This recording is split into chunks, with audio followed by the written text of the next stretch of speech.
Did.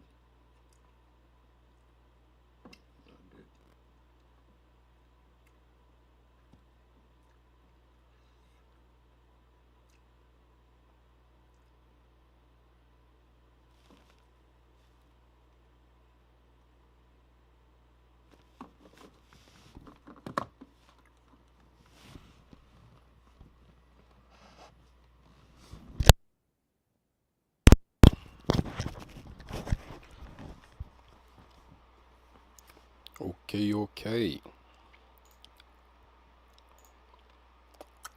So back in it.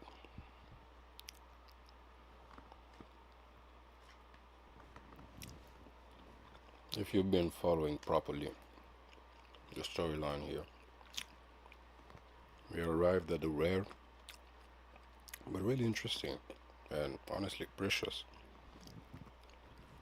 moment where, I don't know, it's a moment of feelings.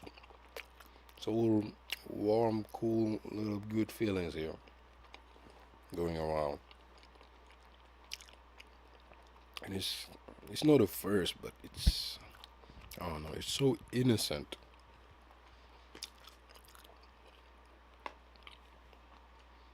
It feels so innocent, man. It's a first for this character. He crying that shit out. He might be autistic, to be honest. The whole no smiles thing,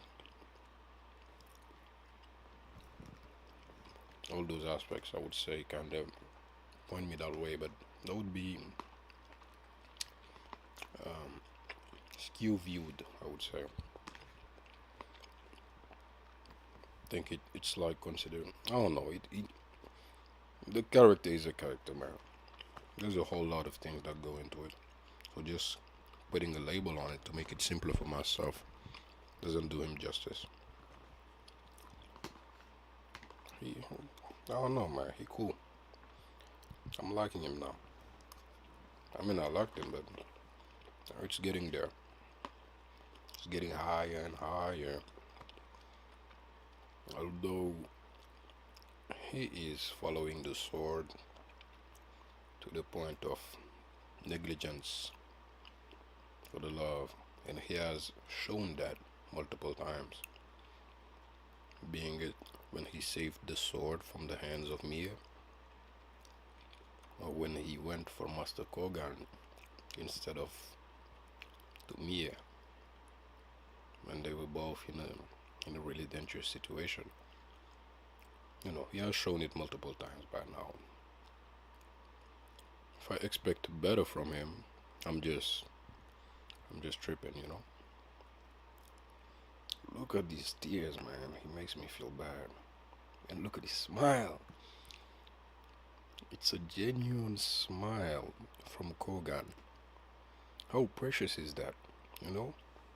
We've seen him like smile for his standing, but we've never seen him smile. You know what I mean? This smile is crazy to me. This smile is crazy to me.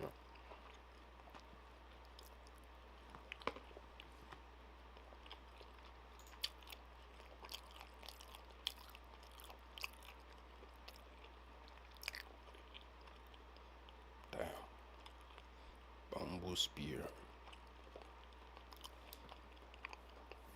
They don't fear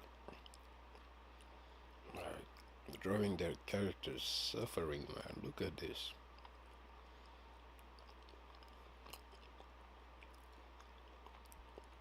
Nisaka.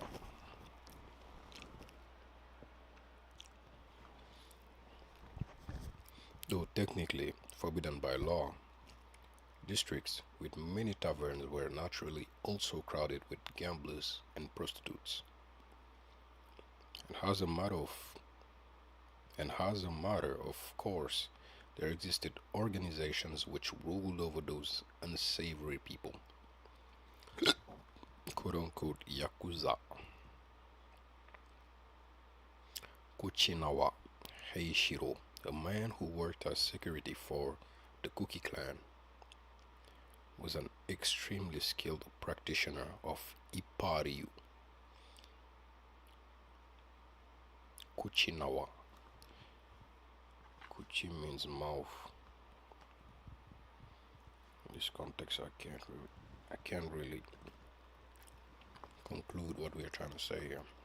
I think Kuchinawa over here, Mr. Kuchinawa over here is the one laying down, while the other one is the one doing a massage.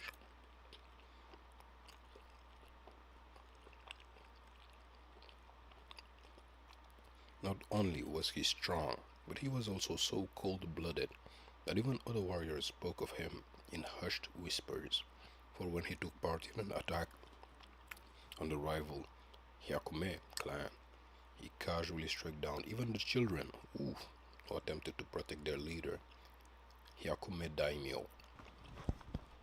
The Daimyo of Hyakume. Hyaku is 100, right?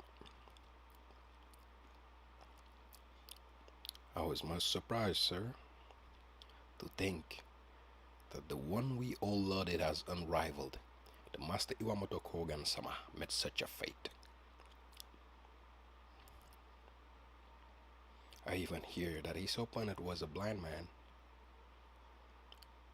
The masseuse's voice was full of pride, as though it was he himself who had slain the tiger, and he can tell.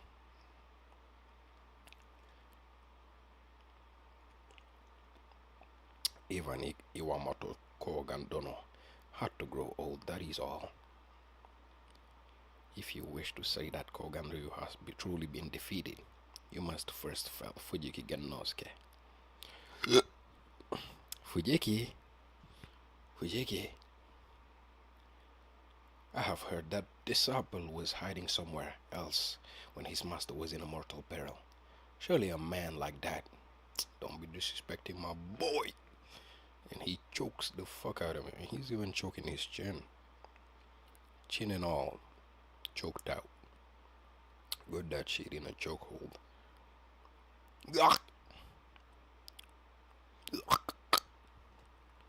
What would a sniveling wretch like you know of Fujiki Genosuke? Hey, and that the nigga that got beautified. No, that dude got killed, but he clearly got beautified at some point. And he can't stand that the man who did this to him can be quote unquote disrespected like that. When he did this to him, that just puts him at a lower level. Man, I love this storytelling. Because if I didn't remember that, I would just miss it. That would be my own fault. What a funny little thing.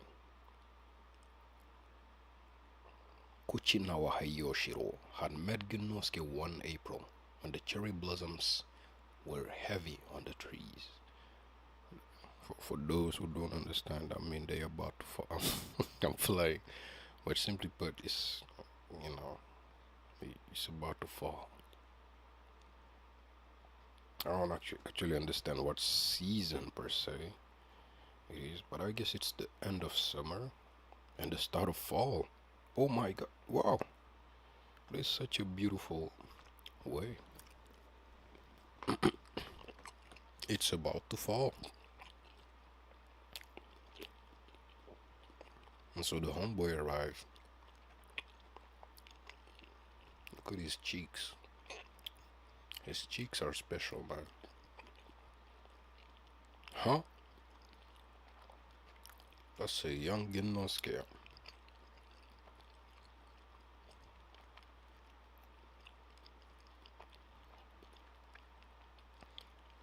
I have come to receive a lesson. It was a much younger Kuchinawa.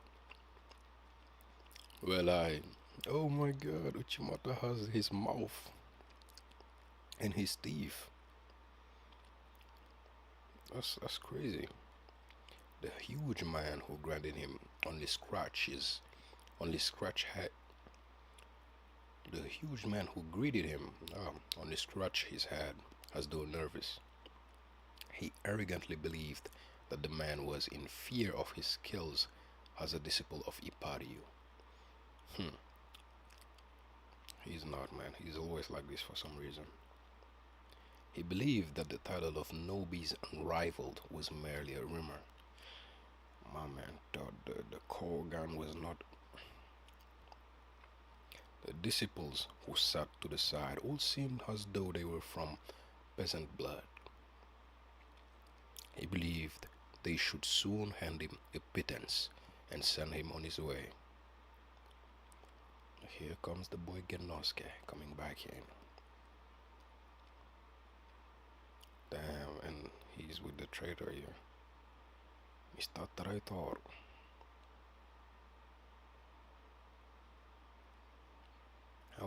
I will be your opponent. Ahu. He's a child, but he's still calm. I will be your opponent. It was Fujiki Genosuke, not even 3 years a student of Kogan Ryu. Kuchinawa was not so kind a man as to go easy on his opponent just because he was a boy.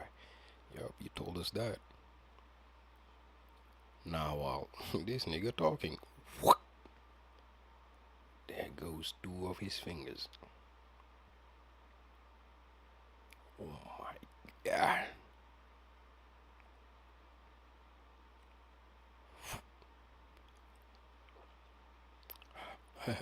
I forfeit your ear or your nose.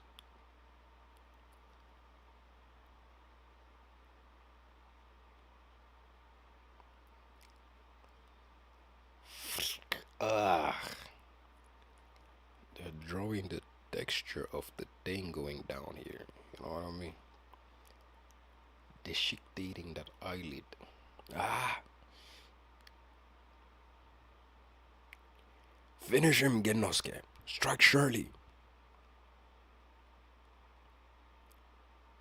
Whack! And that thing is gone, bro. He took that eye out. But like, look how he lifted him. He's really his big brother. Oh my, yeah, he's crying. No, it was Genosuke's first match. You have to be kidding me. It was his first match. He's so fucking proud. Look at it. These expressions are so fucking nice. It's so simple yet so expressive, you know? So true. Now we get to understand why they kind of care for Genosuke this much. Even this guy, even the trader, has some respect that you can't find elsewhere for Genosuke. Even though he's a whole trader, he's a whole Uragiri, he still has some respect for Genosuke.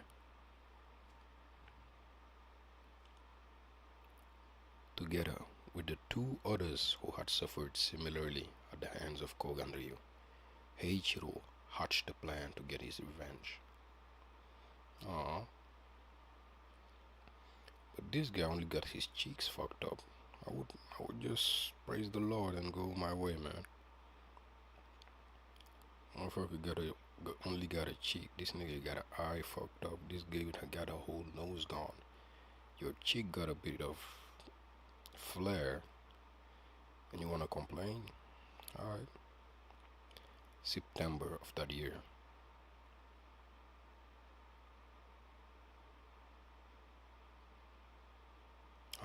They go for the red advances. He's coming back from his tour in the schools that take the name of Nobi, the strongest under the sun or something, so he can get paid for it. But he's coming back from that, and there goes these guys.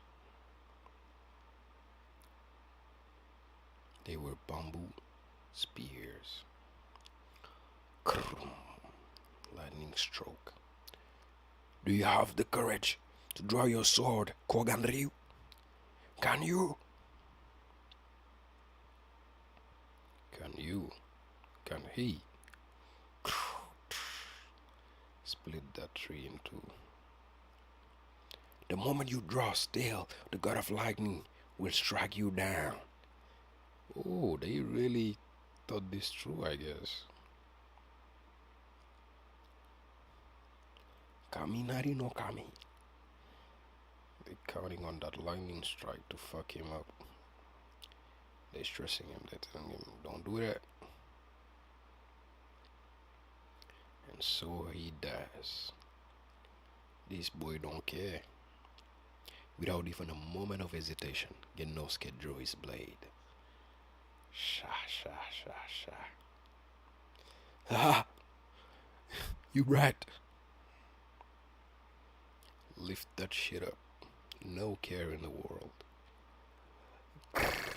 Shit went down on all them niggas. In an instant. Oh my god. The bolt of lightning burned two men to a crisp. That Kuchinawa, his eardrums torn to pieces, beheld in that soundless world. All he's hearing right now is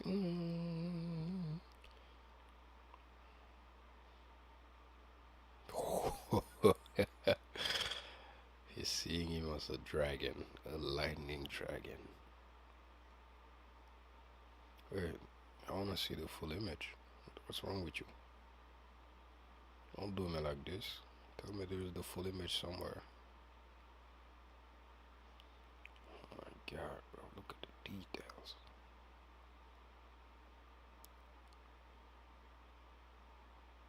Why they gotta drop my voice cock, man? Why they drawing the penis on the man? Kakegawa. On that day, the old servant of the Iwamoto estate, Musuke, on his way back from the market, was blocked by a man who appeared to be a Ronin. Are you a servant of the Iwamoto clan? Give this message to Fujiki Gennosuke. You will be protected by the dragon of Yokuin. Oh my god. He's a fan now. He's a fan, he's a fan, he's a fan.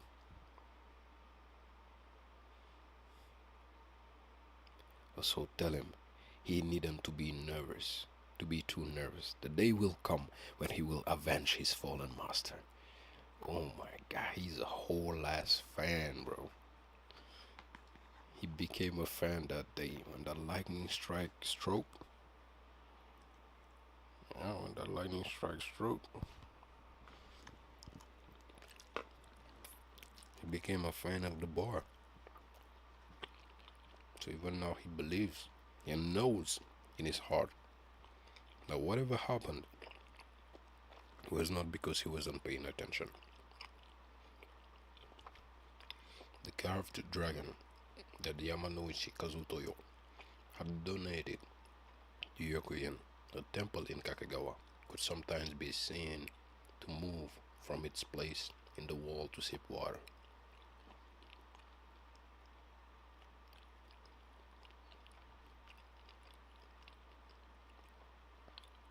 Petition for vengeance.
Name is this. Our two boys are here.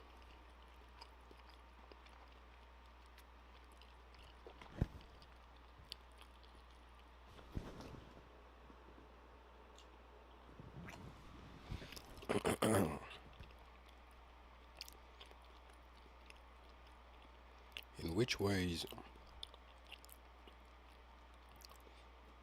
this thing makes me think in which ways they are similar. That's what I'm wondering about. But in all honesty, they don't appear to be that similar. At least not at first glance. As a matter of fact, they appear to be complete opposites of each other.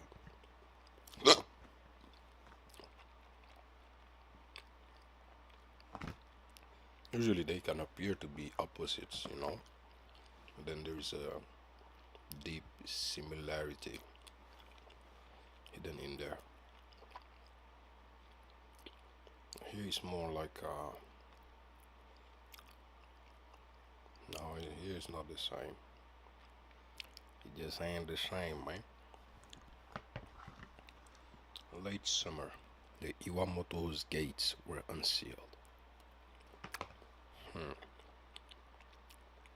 Mia-sama, you cannot leave this thing here. No, Mosuke, nobody can take this away. This is my father's lament embodied. Look closely, and you can see him.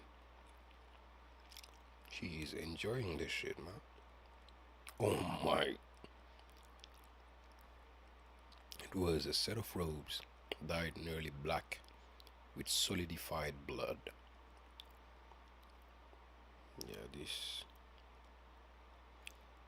Mia is enjoying that. I'm not gonna lie. This is a sort of a poem. My departed father, Kogan, was of a clear mind until his very last moment.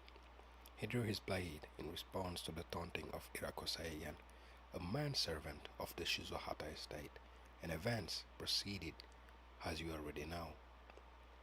I sent this letter in order to receive permission to kill Irakoseian, the man who murdered my father.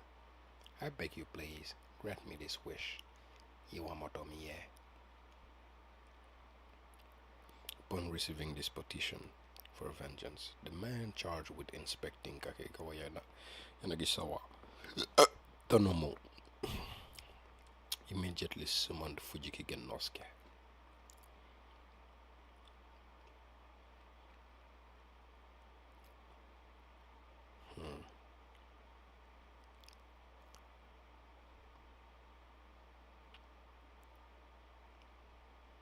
Yanagisawa Tonomo.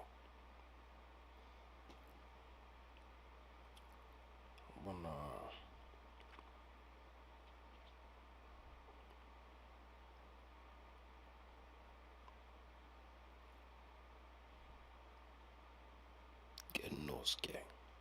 There is a bit of the pages that we don't see. That kind of annoys me.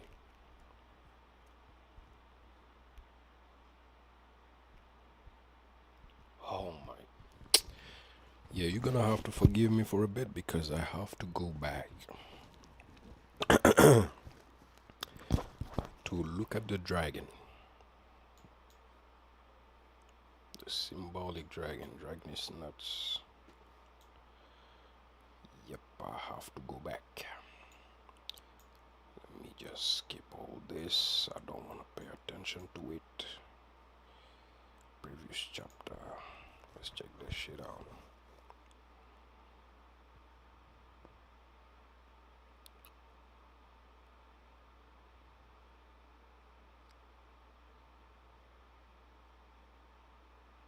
Bruh, the dragon is still cut. The dragon is still cut. It's not complete. It's really still cut here. At least I'll get to see a bit more of it.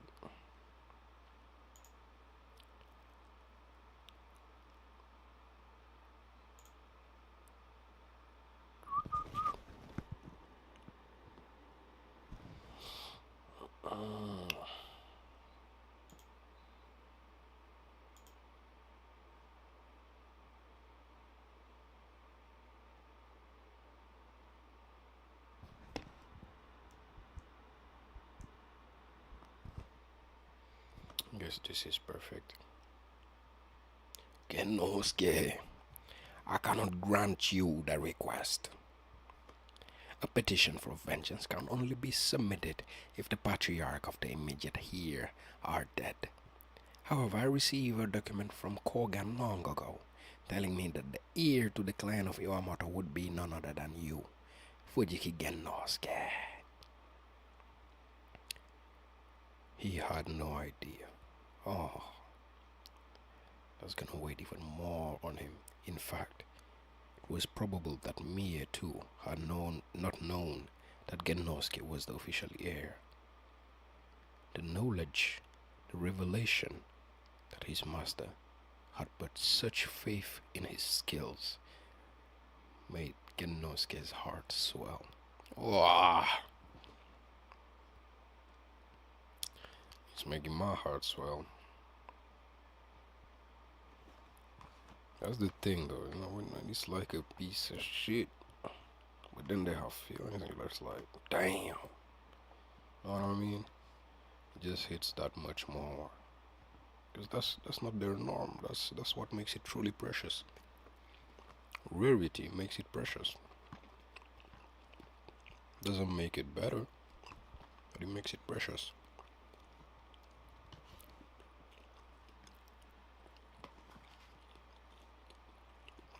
If I may speak, Kogan Ryu is a clan which earns its stipend with the blade.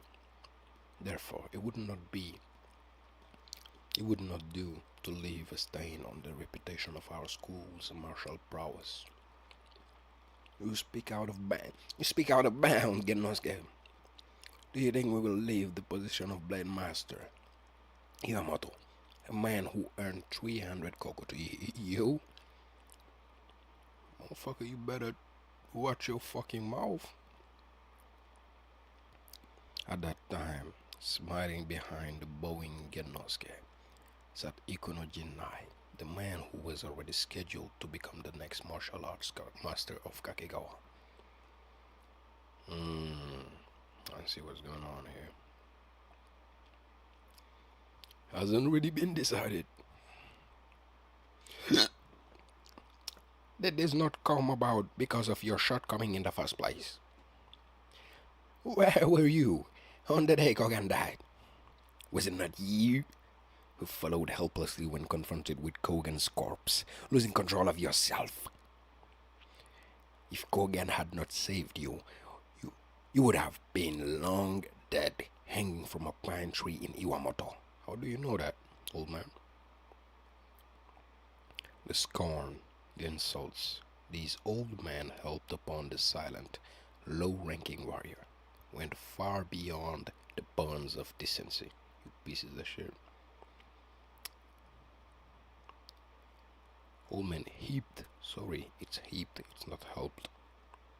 But still, Genosuke did not utter a word of protest. He thought that most of what they were saying was true. He took it all in, making it his own fault. Until he heard those words. And they're gonna take it too far, and that's gonna be your problem. I pity Kogan. Even with such laudable skills, it seems that he was unlucky when it came to choosing his disciples. It is most perplexing. I must question whether Iwamoto-sama, having fallen to the blade of a blind man, was truly the most skilled swordsman in this castle. Yeah, can't let that slide. I'm all with you, man. Oh my god.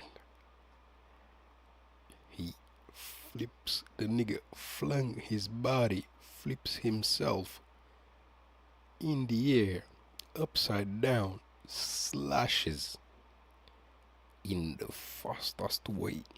Look at the fucking face. Oh my god. This is why you read manga. This. And he slashes in a quick, beautiful action. Smears. The smears of this action, but his face is not smeared. It's concentrated. It's focused. His body went with full speed. What's done is done. He did what he had to do. He flipped. The flip was complete. He is back sitting.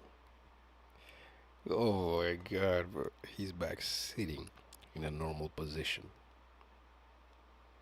Looking back.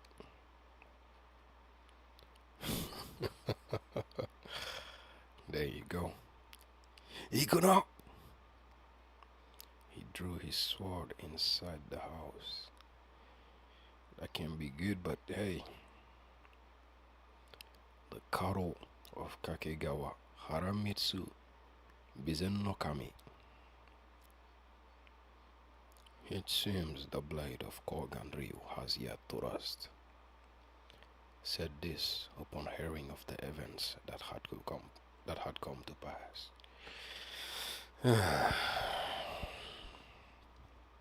Meanwhile, Hiroka Seigen, having reflected favorably in the eyes of Tadanaga, Lord of Sunpu Castle, had been gifted with an estate belonging to the swordsmanship instructor of the castle of Okakura Bokusai,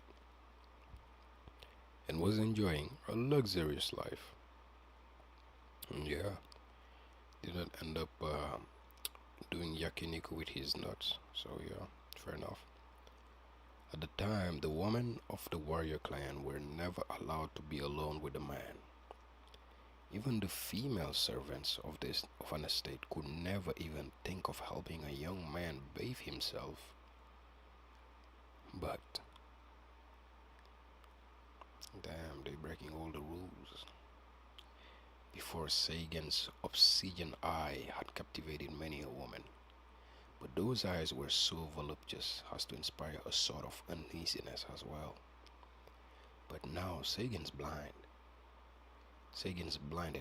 face without those two eyes revealed an unimaginably deep abyss, exerting an irresistible pull upon any who looked into it.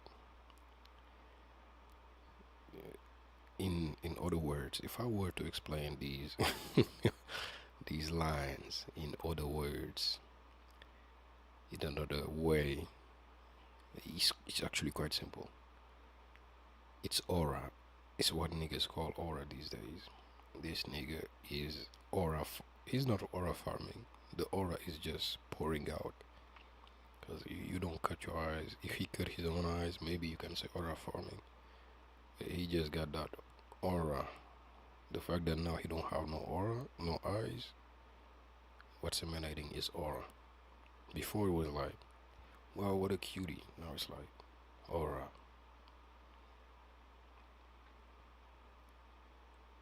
But Okakura's wife, Mitsu, a woman, they wrote woman here, but this woman, a woman known for her feminine modesty, had forgotten all of this.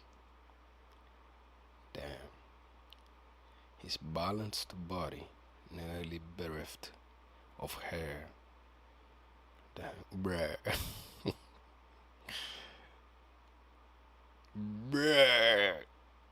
I don't know if I can show this.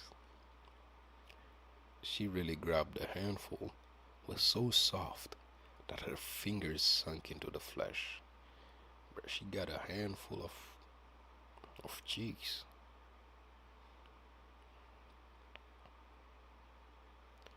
And through those fingers, she could feel the blood swirling in his body, the unmistakable sound of youth. Come on, lady, chill out. Sagan, however, had no thoughts of women in his mind. For the past few days, his mind had been filled with the visions of but one man. And even I know who that is. My nigga going hella gay, hella homosexual. Nothing wrong with it, but you're thinking hella homosexual. The young warrior who in the past has been loaded beside him as one of the twin dragons. Why does he worry me? Because he got the skills on him, man.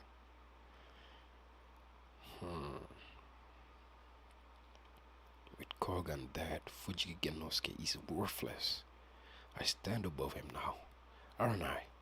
In a much higher position than his. I lack nothing compared to him. In every aspect, Fujiki cannot even compare to me. He ain't even thinking of bitches anymore. That's some sort of growth. But why? Why does he keep appearing in my thoughts? Damn, this buff scene is long as hell.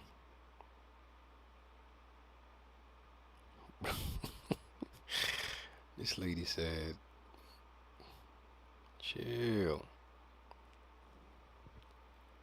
Deep in Sagan's mind, something was caught like a small bone in his throat. It was a thorn that in the past Fujiki Genoste had inserted. When? When was I wounded?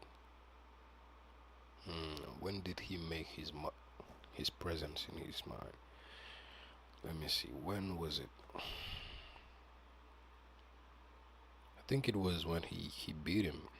When he knocked his chin out and then beat him with his bare hands. I think that was the biggest impact. Not once did I fall behind him in martial arts, in martial skill. That's why he had to crawl and gather with others like maggot to defeat me. I twisted and broke his fingers, stole away Iwamoto Mie. Huh? At that moment, a certain memory flashed back into Sagan's brain. Oh, we're getting another backstory. Look at Mr. Freakazoid. This nigga was built.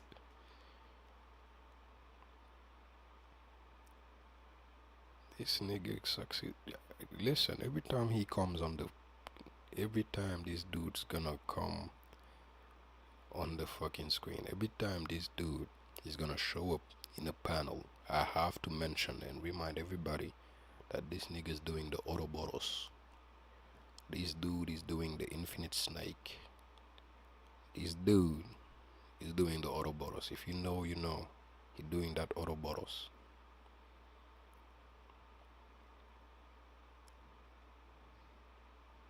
Oh, what's going on? Fuck, he feeling mad. He's tensing up. He might hurt her. In an instant, Sagan's flesh became as hard as steel. Yep. You can just see it from the drawing, man. How good is this? Phew.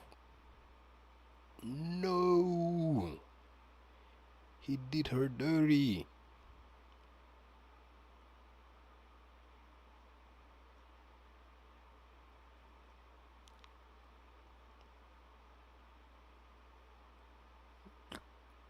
Bruh. Mitsu felt something searingly hot make its way from her groin to the tip of her head and lost consciousness. Okay, no, she's tripping.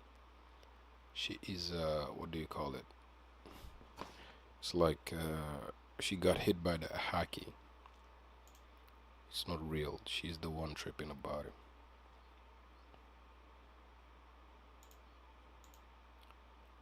She got hit with the haki, man. That was a haki attack. That shit sliced her right up. But you can see the comb really got fucked up. I must strike down Fujiki Genosuke.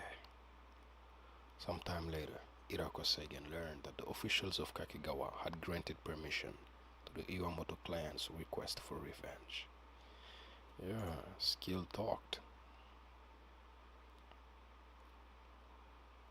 Fellow student. That's that male. Look at this freakazoid, man. Mr. Ouroboros. Mr. Ouroboros, he's swimming all the way through apparently. Fukuroi, Warriors of Enshu. Fuku means deep. Roi, I don't know in this context what it means. On that day, the warriors of Kogan Ryu were going swimming. And they're just having a good time. A good old time, ain't it? This was sometime before the wounds Kogan had inflicted on Gozaemon. Oh shit, before he heard Gozaemon? Oh no, it was after had healed fully. They didn't heal yet.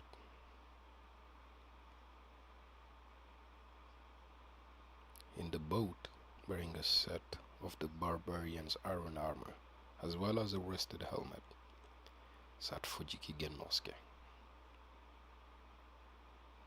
Man, Mr. Freakazoid is always making me laugh, man. Mr. Ouroboros. His place should suffice.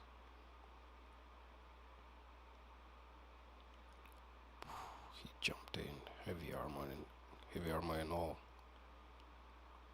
encased in a hard shell of iron. Genosuke began sinking at an alarming rate. Kogan Ryu's water armor was a training method in which the student removed the heavy armor by hand in a crushing, suffocating situation.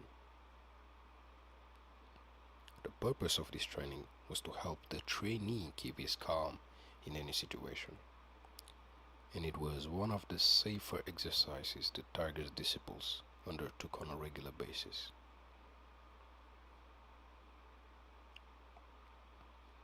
However, Daga Shikashi goes with the knots tying the iron armor together did not come loose, having been tied by fingers of monstrous strength.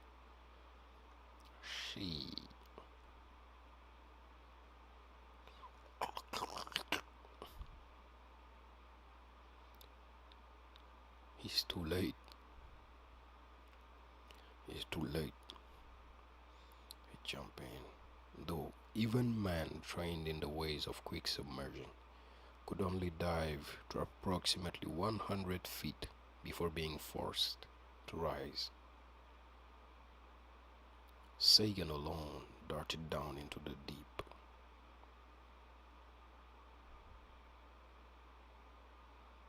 Oh, he's looking.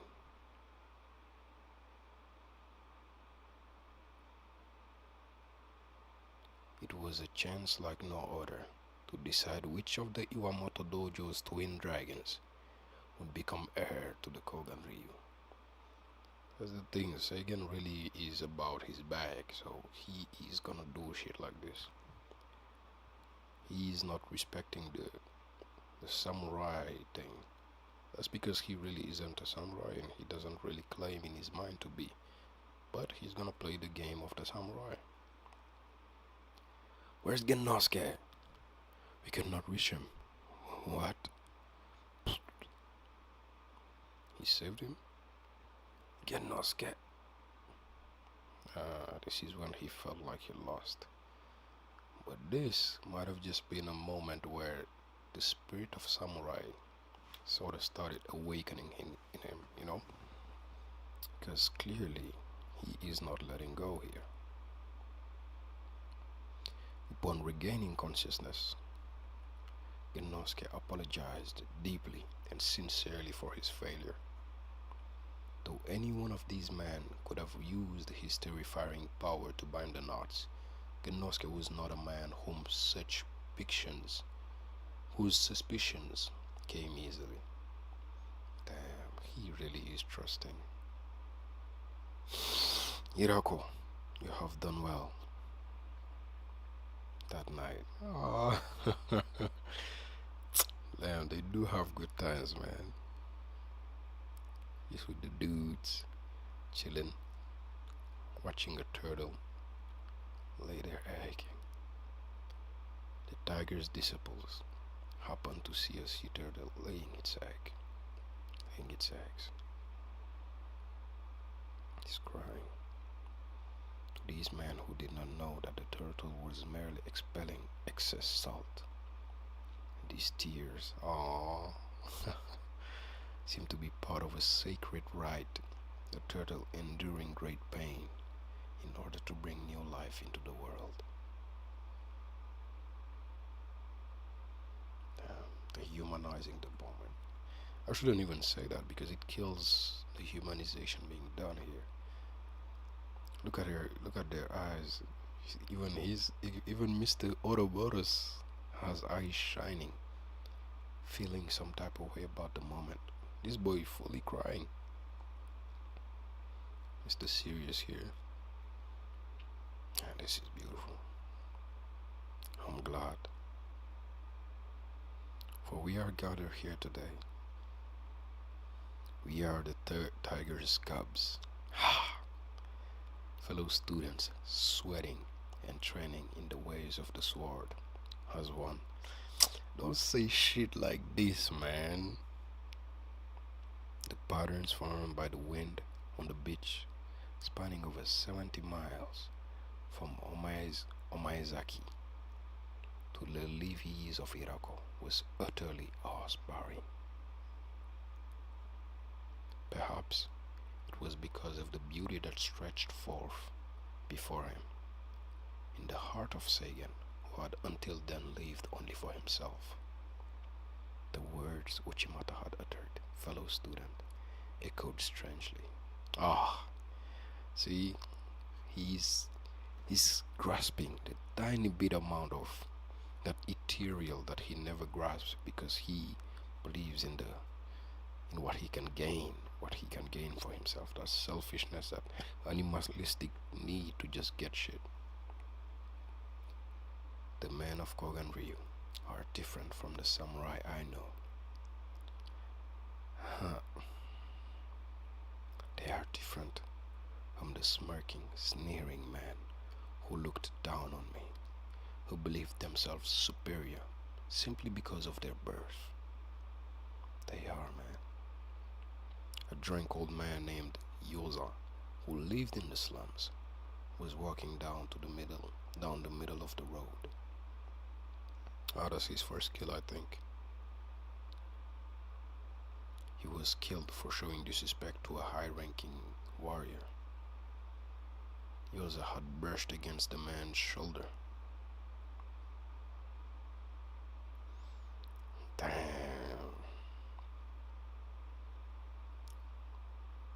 No, doesn't this panel just make you wanna... You know what I mean? Just makes you wanna... type shit. And he said, drawing, bro. You gotta understand. This is magical. The way it was put is magical, and you just understand what it's saying. And that's what he's feeling.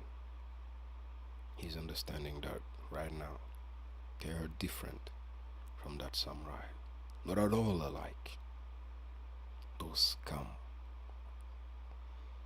They're having fun, they're playing on the beach. Fujiki. It's the respect. You don't have a choice. He doesn't have a choice to respect Fujiki, because nobody has a choice to respect Fujiki. He's that guy. He's a guy who does what gets to be done, even though sometimes he does things by following orders. Again, that storyline doesn't quit. But in truth, he's a guy who does the thing he has to do. Yamazaki Kuroemon and Maruko Hikobe were Ashigaru, foot soldiers, the lowest claim of samurai. Should they displease a high-ranking samurai, their lives would be forfeit. Okitsu Sanjuro and Ushimata Gozaemon were Goshi. Goshi is a samurai who tilled his own land. Also low rank. Anyway, they low ranking. These men too would never taste pure white rice. Fujiki Genosuke had not once mentioned his past. Of course he doesn't. Just like Hiroko Seigen. Damn. He's remembering.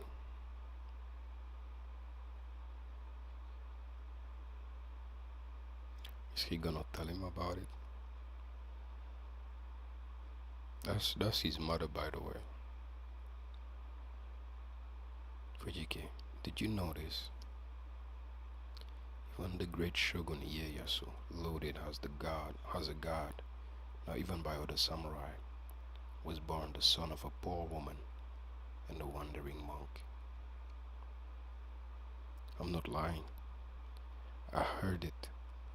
The Kusunoki Food and Dojo in Edo. We too can work our way up with our martial arts skills, climbing above others and grasping the heavens in our hands. See, he really is like connecting for real when he's saying this, because he might have killed the Genosuke in that water, but he changed his mind, and he but I can just guarantee it. The next words or the next few panels is what is gonna change his mind. I can guarantee it. It was the first time the words "we" had even passed Seigen's lips. We, says Hiroko. Fujiki Genosuke was born samurai. A samurai is like this shell, the only road for a man born to the house of samurai. He's protecting that house. That is all. Damn.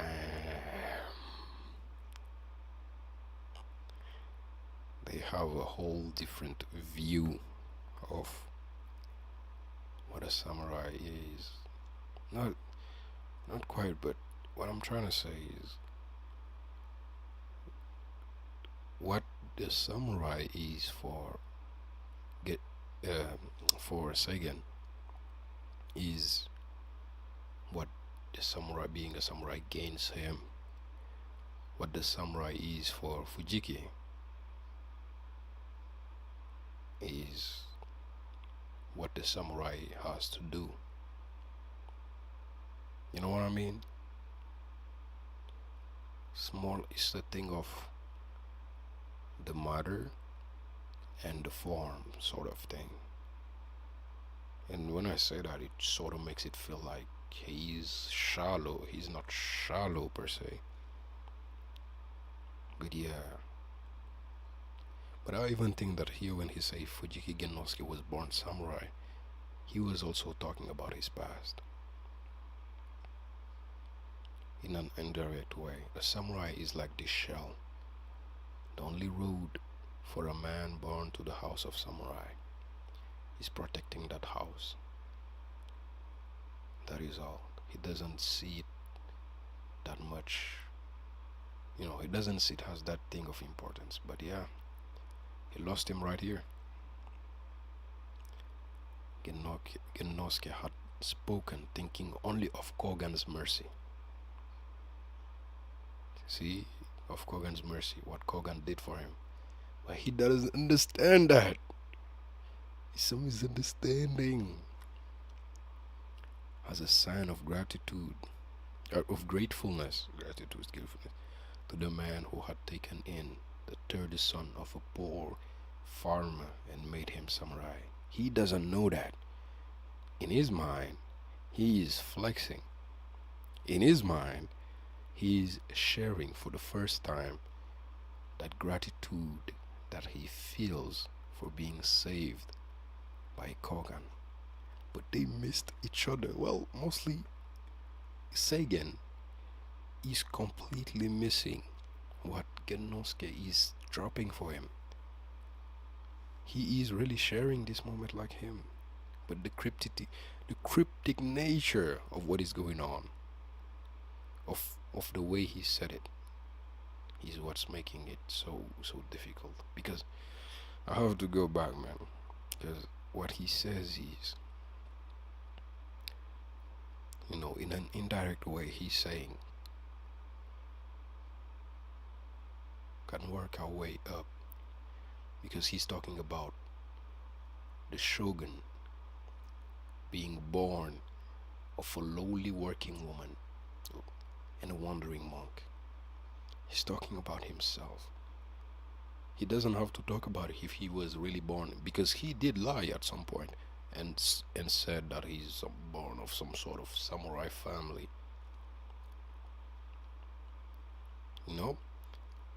And he says, we too can work our way up with our martial skills, climbing above others and grasping the heavens in our hands. He says that, but these first words, Fujiki Genosuke was born samurai, just killed him, even though that's not what he was saying. They could have been great friends. So beautiful, man. And it's not like the misunderstanding you usually get from other anime, that are simple to grasp. It's because there is a, it's not subtlety, but it's subtlety through shame. But when I say shame, it's not shame. The word I'm looking for is, there is a certain, fuck. Yeah, I can't find the word, man. There is just a certain amount of self-respect, but that's not quite the word. It's the act of not wanting to overtly show yourself, and that's what is going on. And through that, the two messages miss each other, and it gets to a misunderstanding. To Sagan, see, to Sagan, a man born of the lowest class, these words. See, no, he isolated himself, and there he goes. He killed all them eggs. All that moment. The shame once sealed deep within had come loose once again. Sagan walked forward without even a cane to support himself. In his very steps, a monstrous and uncanny strength could be sensed.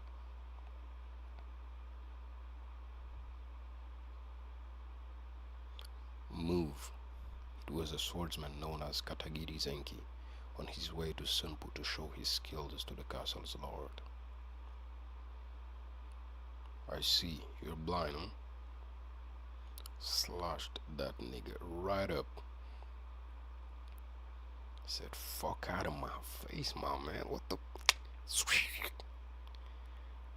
Angry. Kakegawa. Over the area that officials had chosen as the dueling grounds, a bamboo fence was erected, slowly, over the course of 3 days. Among the peasants ordered to cut away the plants in that place was a slender and beautiful woman out of place in the dirt and dust. Iku. That's definitely Iku. Yep. This is a sign of Iku, by the way. The missing nipple and the burn mark. The woman who had devoted her heart and soul to Irako Seigen. Iku. All these boyos, her fingers, white as snow, began removing the rocks embedded in the dirt, one by one. She's making it so it's easy for his technique. This was because to Sagan's peculiar technique, which involved stabbing his blade into the ground, even a rock as small as a woman's fist could become a hindrance. She understands and does it for him, and in the worst case, lead to his death. We are really getting close to the first showdown of their history.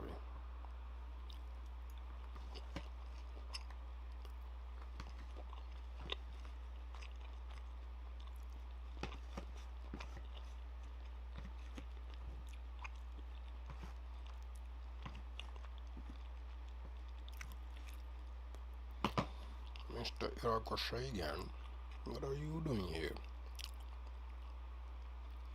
Chapter 37. I've not been reading the chapters, but should have probably started so it could make it easier to retrace it and organize them. And I'm feeling kind of lazy about that, so I'm gonna have you to forgive me here.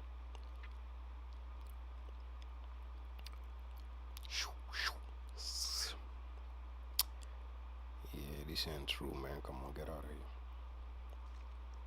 Slash his fucking face. It's not true because, and this is probably in the mind of Genosuke Fujiki here, because you can see his eyes, one, and two, he doesn't understand or know the form of the attack that uh, Seigen Irako is using. So he's imagining it like this. He sees himself getting cut.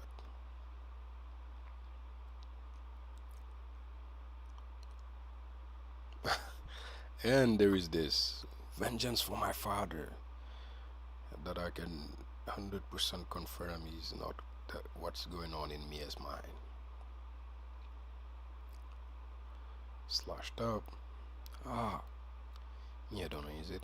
I pity my eyes gonna see your beauty. Whoa, nigga. That ain't Sagan. Come on now. Alright, alright. Yeah, he went wild there. Fuck. Yeah, this is kind of wild. Oh, it was actually Mia. Early morning the day before the duel was to be held. Mia has though to wash away her nightmare. Poured icy water over her white skin. Though she could feel Genosuke's gaze, she made no effort to hide her exposed flesh. No, he's too serious, man. For it was this man who her father Kogan had chosen as her husband. At the time, it was common for men of common birth to enter the chambers of women at night to exchange pleasures. Eh? And this practice was not unheard of among the lower ranking samurai as well. Hold on, what do you mean? At the time, it was common for men of common birth to enter the chambers of women at night to exchange pleasures. The men of common birth, they can just go in. That's weird. In the dojo of Kogen Ryu, countless men bursting with the energy of youth could be found. And though it was only natural for their desires to focus on Mia, her body ripe and flesh like a blossoming flower, not one man entered her bedchambers. Oh, that's what it means, okay. There was not a single man among them who would dare sneak into the estate, home of the unrivaled master of Nobi, Iwamato Kogan, except one man who entered Mia's room. And no way, boy. Genosuke, taking in the burning scent of skin and the sea, Mia's heart began to pound. Ah, it's not about that, Mia. He's just a romantical motherfucker. He probably sees her as his sister, to be honest. She was going wild, but no, it was just to bring her a beautiful present. But the man left without even touching so much as her hair, leaving only a single seashell, so white as to be almost translucent. Fujiki-sama. A few days ago, at Haramichi-sama's estate, he said this to me. When Ikuno Nai besmirched Kogan's honor, Fujiki Genosuke immediately revenged that insult in a most admirable display of loyalty. I also heard that the feat of strength and dexterity you displayed in order to strike him down was most outstanding. And furthermore, Genosuke will surely have his vengeance for Kogan and be a rock steady weight supporting both you and the Iwamato clan.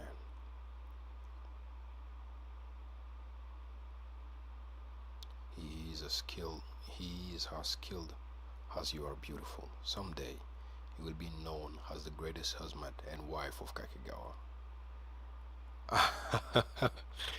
That's pretty much a proposal. Because Genosuke would never propose, man. But the fact that Mia is repeating it all word for word is again a subtle, modest way for her to tell him,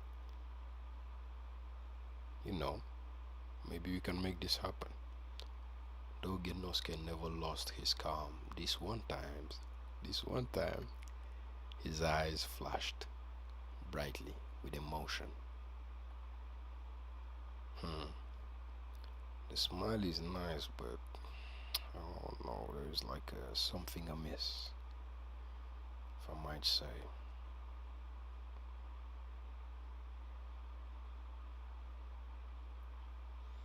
Damn. Oh, they are recreating it.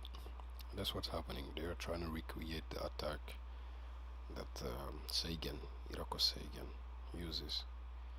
And Ushimata so puts himself upside down to recreate it. It was already known that Seigen's attack came from below, accelerating swiftly and striking lethally. Uchimata's stance, hanging upside down from a log, was made to reenact that strike. Can't reenact it, man. You gotta use the Shimata's bleeding or so.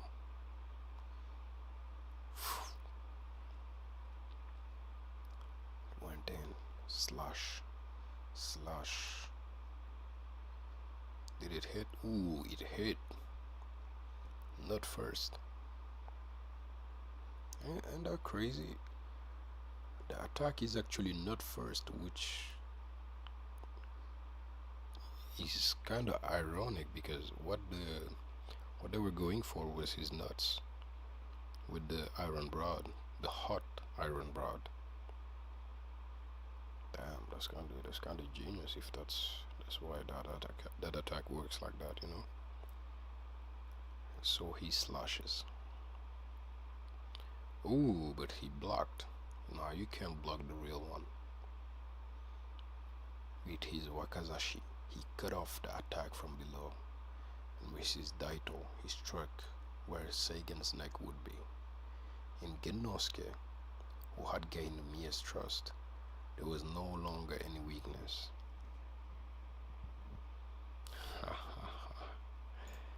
Man, I love this boy, man. I love the boy. You can't really hate him, man. He's just a loyal, like over perfected vision of a man. But he's just humble, simple, all that.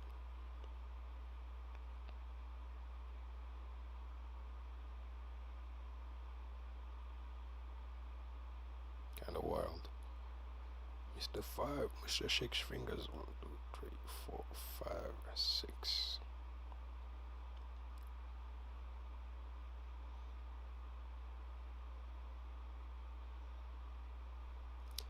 Vengeance. Young master, may you be the victor. May you be the victor. Gobun, Jibun, no, say Gobun something.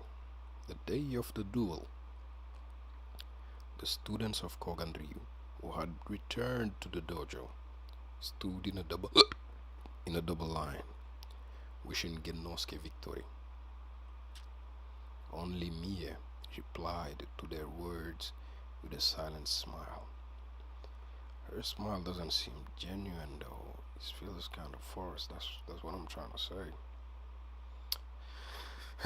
They arrive. Everybody's about to witness this. The bamboo fence surrounding the dueling ground stretched over 300 feet in all directions, holding back the people who had come to watch the battle. Genosuke! Though the one who called his name was none other than his older brother. I fucking knew it. I actually thought it was his father. Because the moment I saw like this dude say something, Genosuke, who dare like call him like so loudly? Yeah, so it's his brother. The younger sibling did not even pause or glance in his direction, passing by without a word. Fujiki Genosuke was born a samurai. Genosuke, third son of a poor farmer, had died long ago.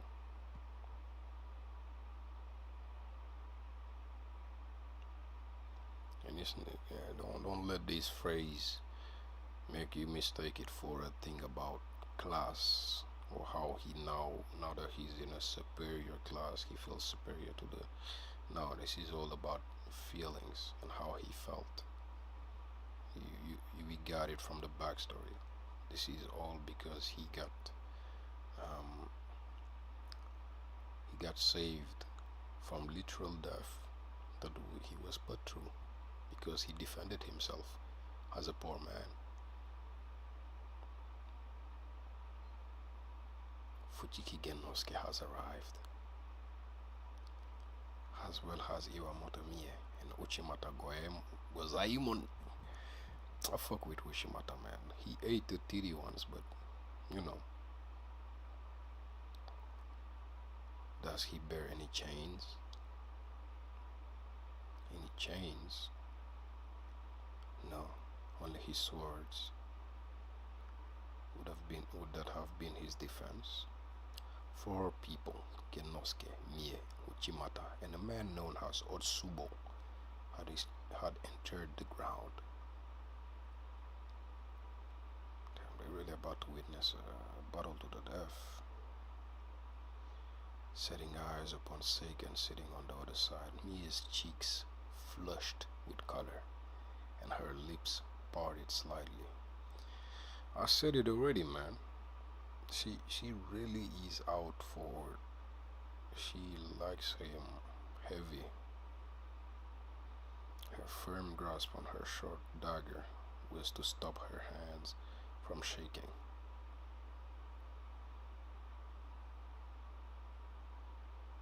To the farmers and craftsmen of the time, such a spectacle was a rare treat indeed. A blood feud would not stop until one of the 2 warriors was dead. Not only commoners, but many swordsmen as well, had gathered to watch this battle. After all, it was a distinct possibility that on this day, the secrets of Nobi's unrivaled Kogan Ryu might be revealed for all to see. Indeed, and I was thinking that because of the form that Seigen Irako uses, sitting protected by the district samurais, were the high-ranking officials of Kakegawa. Kakegawa's inspector Yanagisawa Tanomo, Shizuhata Kengyo, we know this boy, Kengyo, and Karo Haramishi Bizen no Kami. We also know him from accepting the duel. We also got some cool looking characters in the back. Oh, we actually get it in depth. The strapping young man standing behind. They really knew what they were doing because I just had to ask about him. He was that distinct.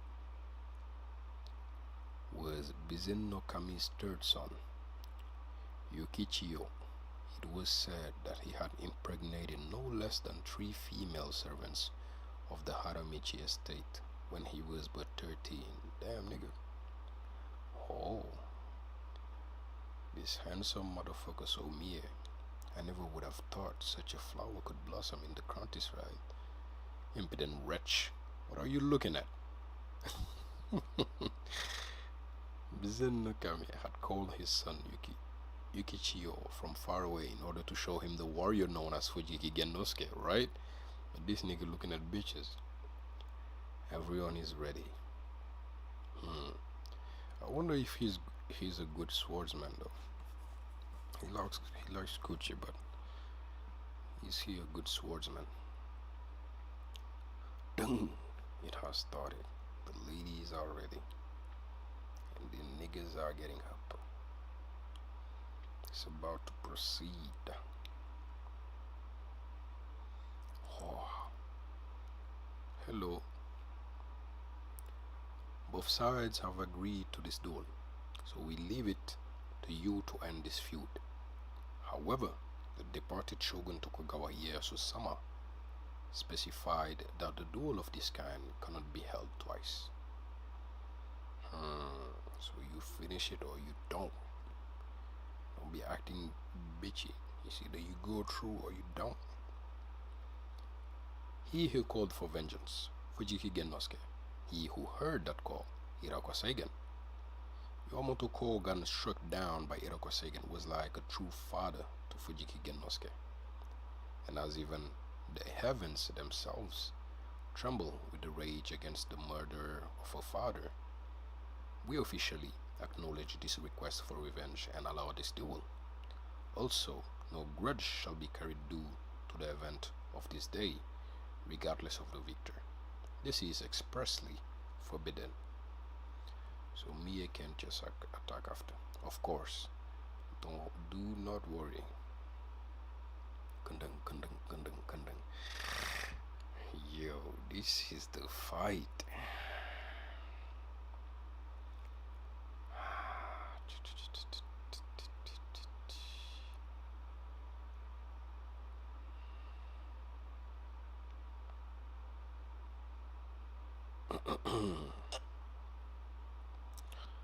Actually getting ready.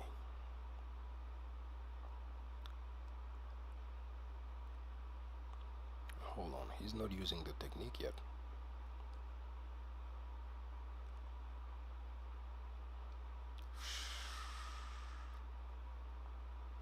Father, from what I can see, Fujiki Gennosuke's opponent is a blind man.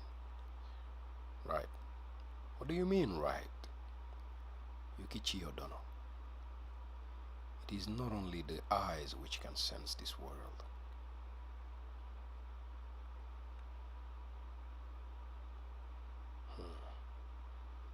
He has his hand on his lower blade.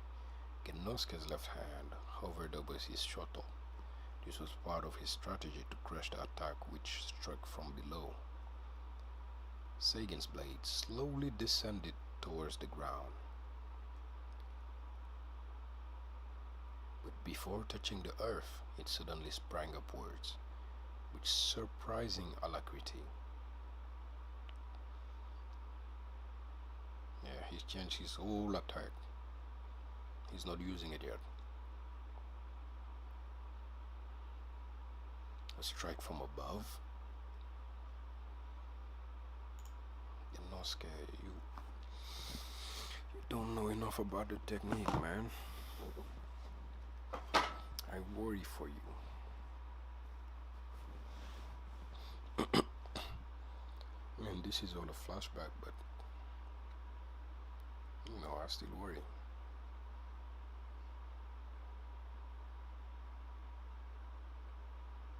Seigen's sword pointing upwards the heavens could even be called majestic.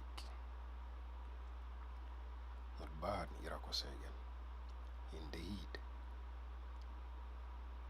His swordsmanship is outstanding. I feel the imposing air of an executioner facing a condemned man coming from him. Okay, he got a bit of skill, but he doesn't seem to be on par with them. He got a bit of skill, but I don't think he's on par with them.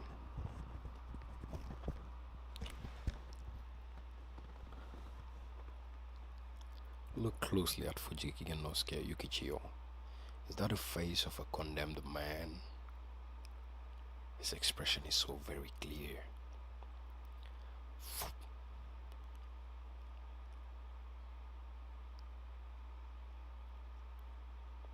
Strike straight down the center.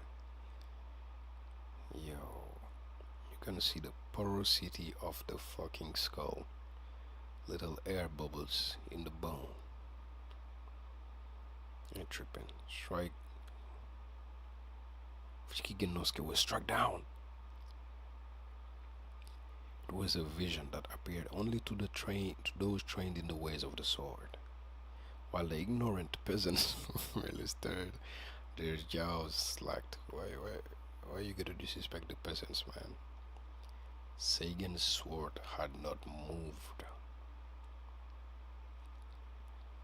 He had merely made his killing intent clear. How dare you try and use a feint like that? Do you even know who you're up against? It was a taunt. Now come to me. Today I will utterly destroy the clan of Iwamoto, the thing you value more than your own life. He does, as though he had heard the snarl of a pure hate that Sagan hid deep within himself. Genosuke nodded slightly. He said, "Okay, I'll do as you say," and slowly raised his sword behind his back. "Oh shit, that's the homie with the fucked up jaw." He recognizes it from Kogan. That's why he acting like this. Said, "Yeah." Funaki Ichidensai, already old and senile, began to give voice to strange cries. When the blade of Kogan Ryu came to rest at the back, beware. Damn. Why they got him in a fucking thing though? He should be respected. But on this day, the man of Kogan Ryu did not only lift his sword behind him,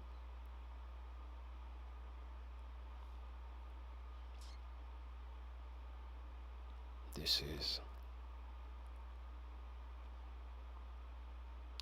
he can't be serious.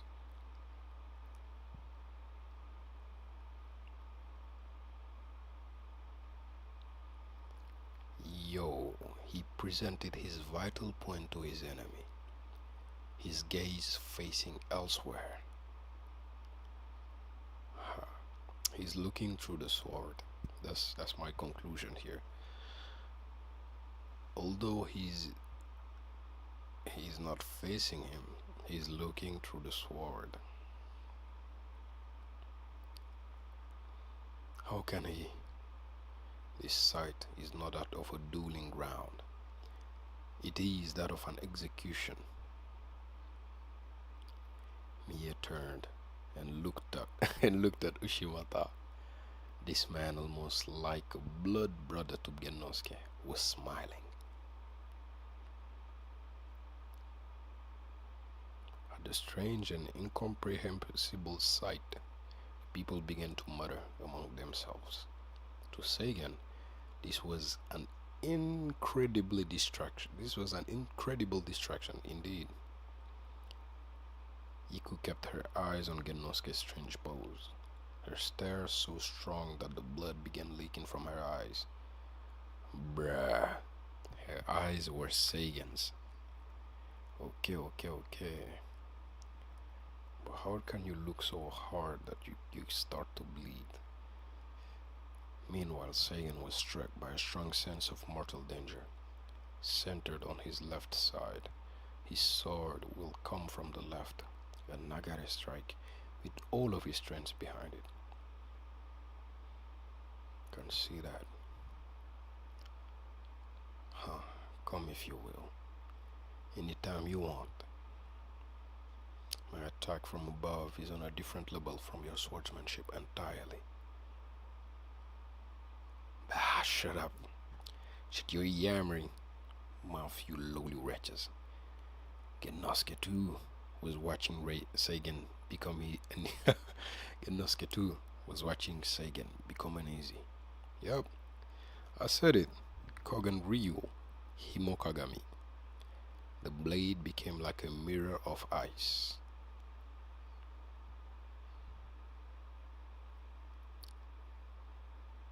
Is that his sword is placed on the surface of ice can both be pronounced.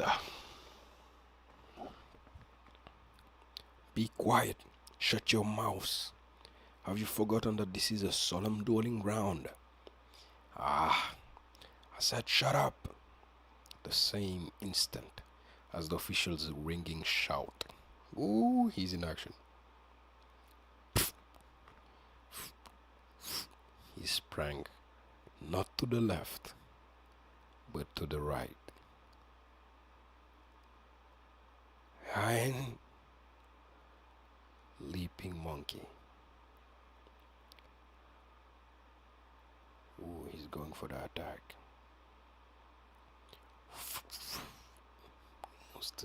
Almost sliding, man. Can hear the ground. He's going down. A Nagari strike parallel to the ground.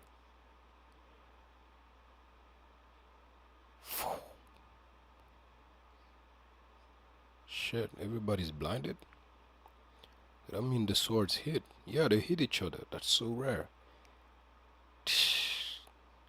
Everybody close their eyes. The shiny is crazy.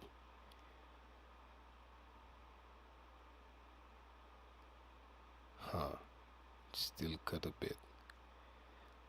He gave him the side of the sword because full front would be crazy. He got a bit of hurt in there.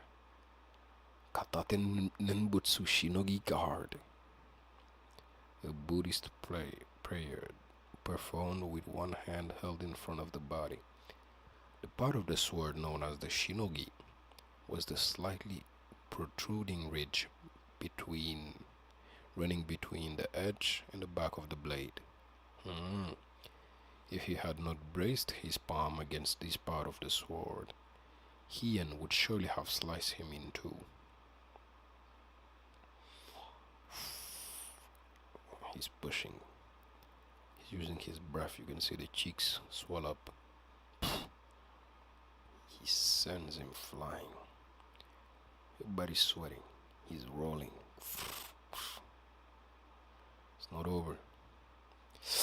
Ooh, he's digging in there. You digging in the nigga, man. They look. She ain't looking too happy about it. Ooh.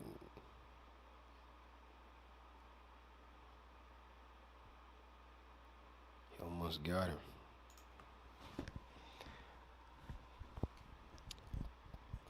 Thundering of the earth.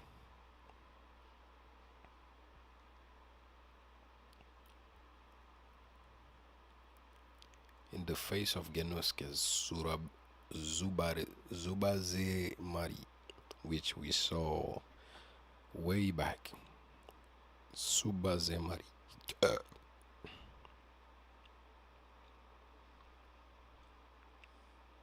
Seigen fell to the earth. So he used the Heian that got blocked to transition to a Tsubazemari, which he is really proficient in, and put my man on his back. With every desperate move Seigen made, Genosuke blade drew ever closer. Damn, he's trying so hard. He fucked up his straw Jordans here. Both hands were needed to even block his attack, making it impossible for Seigen to utilize his Yubigarami technique. That would be to break his fingers that he used once.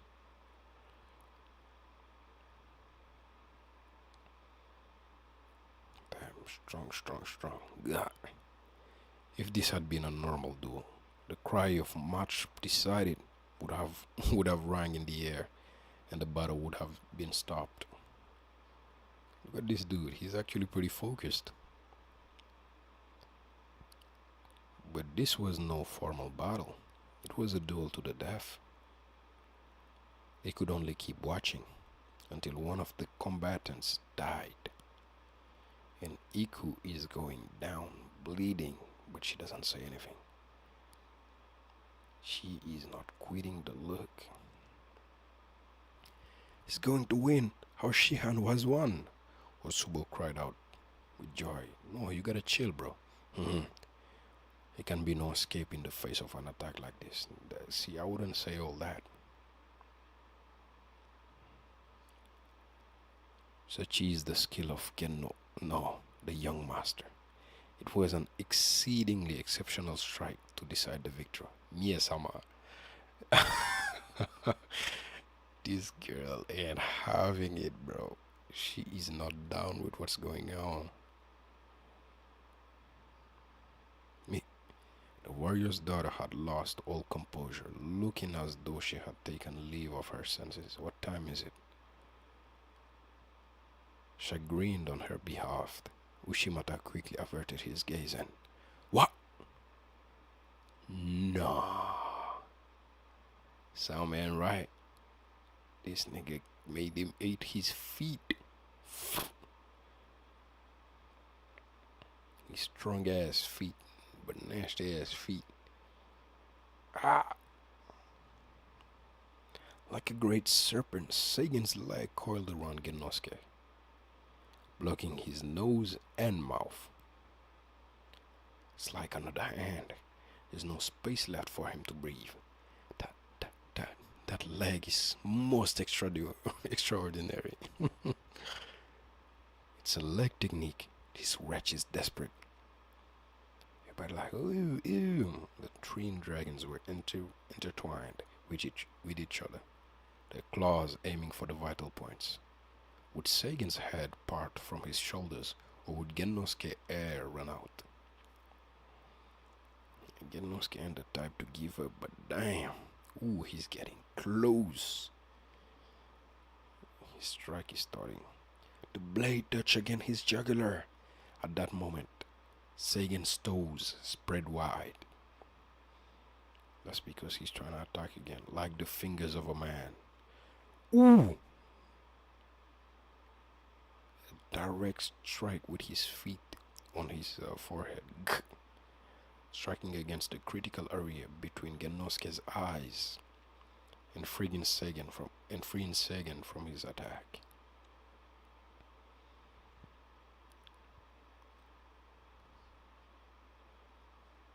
He sent flying. There was a brief scuffle and then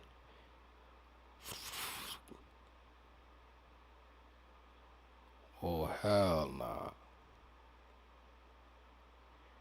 Hell nah. Hell no. How the turns has the table has turned. Listen. Shit twisted. This time Sagan was the one in position to attack. Now die, he says. You seashell. He's referring to that moment. He said, die, you seashell. This nigga so mad about that. He's so mad about that. He uses his feet. Voop. Goes for a thrust. Pushes that nigga. Voop. And there's a strike in his stomach. Ooh, he used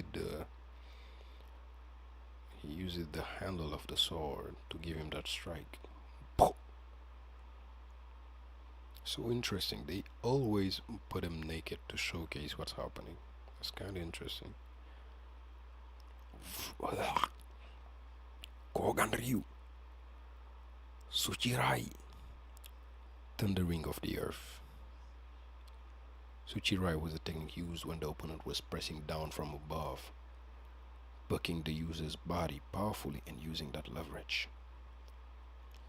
But they usually do it in karate, seems like, or judo, I should say, to strike a powerful blow with the fist into the solar plexus.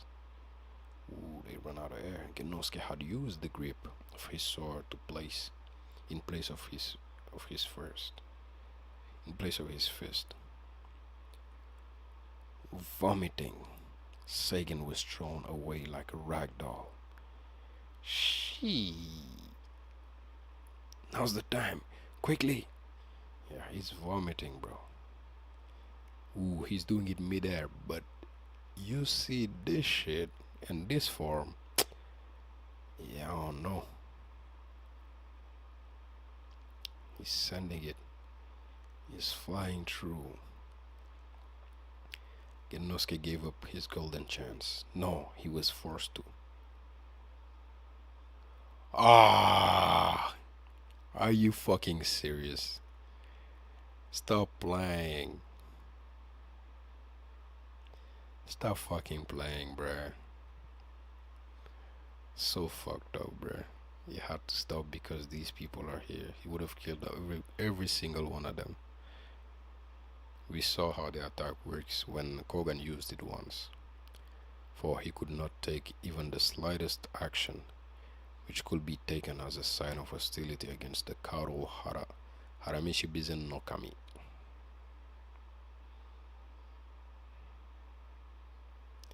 Bizen no Kami too understood the workings of Genosuke's mind. What a shame. Yeah, they feel bad for it. Ooh, Genosuke is talking, that's rare. Come, Seigen, or are you afraid? Genosuke's confident shout rang loudly in the air. Ooh, that might play into Seigen's ego. Fujiki, thinking that you would be weaker than Kogan was my mistake. Yeah, why would you think that, bro? Now I have no choice but to use this. Huh.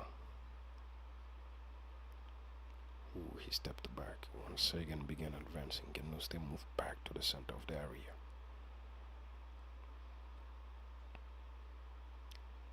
Here it comes. He's seeing the form that stands. He already understands that it's some sort of Nagarebushi. Was the one of Nobi's unrivaled Kogan Ryu. Funaki Ichidensai began crying madly, like a deranged animal. Yeah, he knew what's coming. And in a tree on a hill where the entire area could be easily seen. Or did this nigga shit from a tree?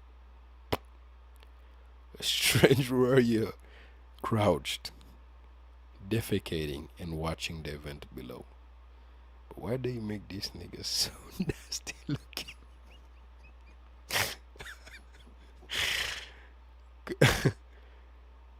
Kutsuki Genosuke, my man, dropped the shit. Has flies all over his face, looking like a fucking toad. He's enjoying the match. At least he's enjoying his time, man. Like, he really dropped the shit from a tree. This nigga on something else. Genosuke realized that this nigga did learn this technique. And I'm kinda surprised he's not using his main one. Doppelganger. A double. The demon art that had been kept a closely guarded secret. But maybe they don't realize that this is the technique. It was now on display for all to see.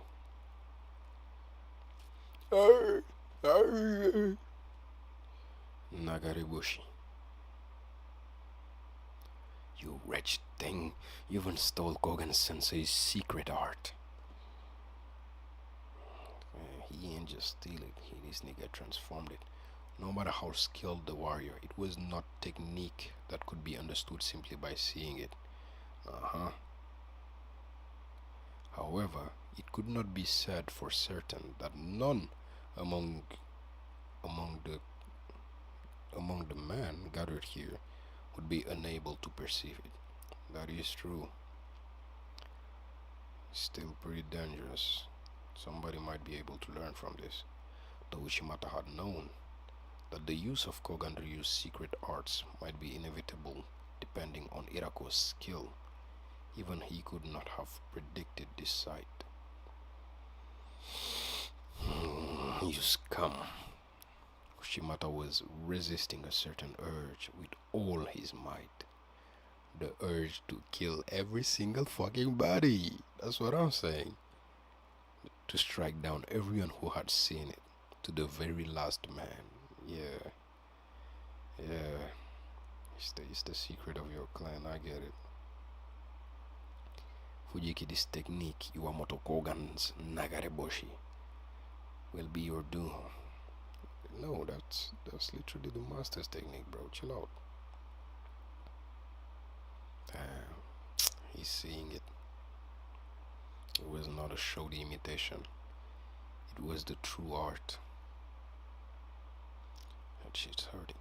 The fact that Iku hasn't said anything yet means that she is waiting for the right moment to notify Father. seems to me that the very air was transformed the moment Irakosegen took that peculiar stance. Genosuke is in a desperate situation. And Kengyo, this motherfucker, laughing. Nyeh, nyeh, nyeh, nyeh. The black eyes of Iwamoto Mie once again focused on her husband-to-be. Really? Already, Genosuke stood within Nagariboshi's killing circle. Ooh.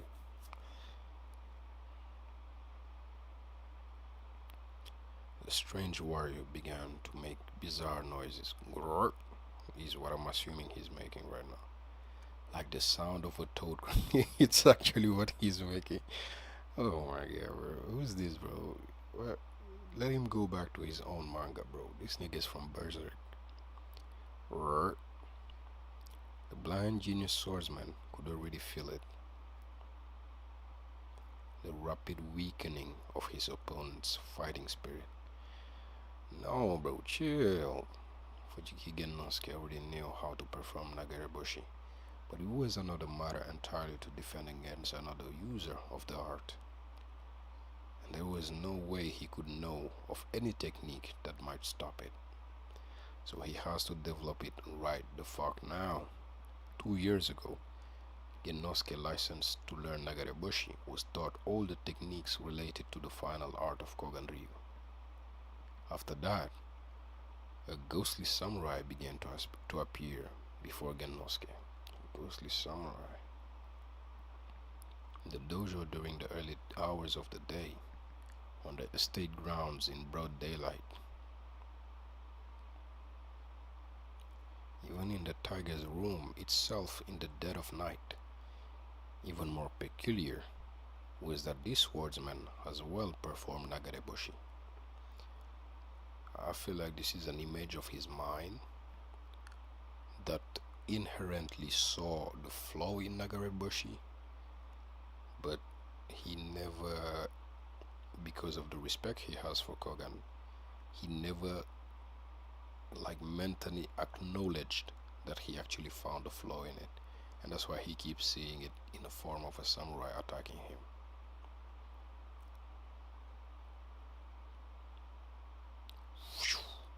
Slash. The moment he moved, Genosuke was already dead. Even in his dreams, this wraith-like swordsman appeared. Yeah, this nigga's a nerd of the sword. He blocks that shit, slices him. The moment he awoke, the area of his neck where he had been cut was already swelling angrily. Damn, this nigga's living through it. This swordsman's face was the same as Genosuke's. Yeah, he's seeing his own technique. Every single day, without fail, Genosuke faced this doppelganger, and every time without a fail, he was beheaded.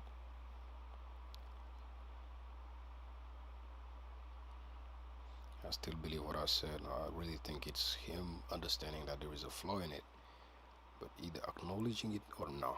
It seemed almost as though Genosuke was praying in his stance to combat Seigen's Nagariboshi. What is that, Genosuke? There is no such stance in Kogan Ryu. A new stance, eh? Slash coming in. What's this nigga doing, bruh?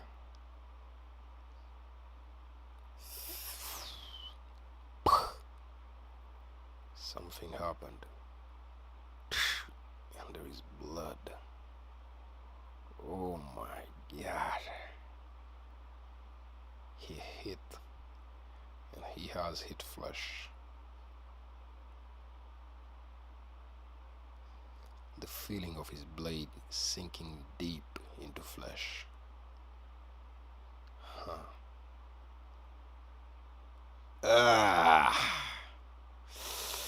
He's deep in that shoulder, man. But he did fucking block it though. That blade is gone.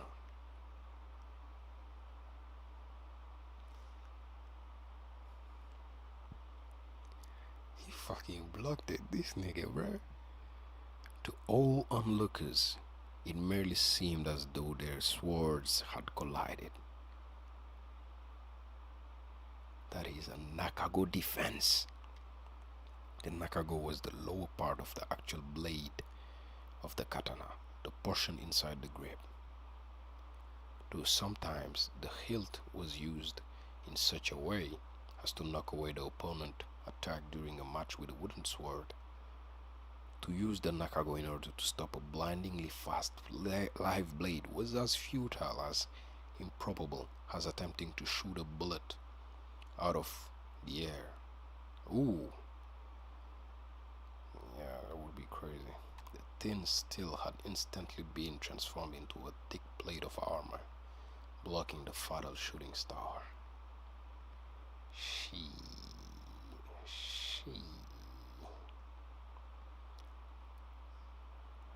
And he twist that shit. Twist that shit of his hand. Oh, he's using it. He's using his shoto. Slash. Ooh, this nigga taking a slice of hamon, a slice of ham. This time, he targeted the great artery underneath Sagan's armpit. Ah, he got it. He blocked the Nagareboshi. He did it.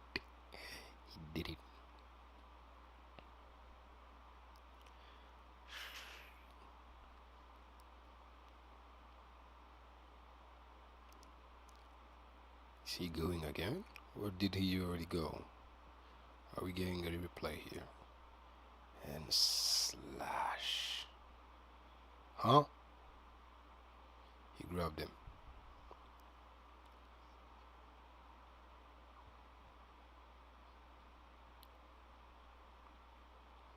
And we gotta stand still. This is a standstill one now. Though it had seemed at first that Genosuke had struck a fatal blow, his strike had been deflected by the chain mesh woven into Sagan's clothes, barely even cutting his skin. Get the fuck out. This nigga went for a chain. Stop playing with me, bro. Are you serious? I know he's no samurai, but stop playing.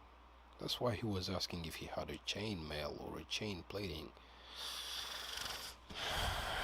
Stop playing, bro. Irako, you kinda lost here. I'm not gonna lie to you. Not to be disrespectful, but again, this is all in character. It's all in character. I can't be mad at it. I'm mad because, to be fair, my boy played it really right and the sacrifice was big. Shit, he did what he had to do.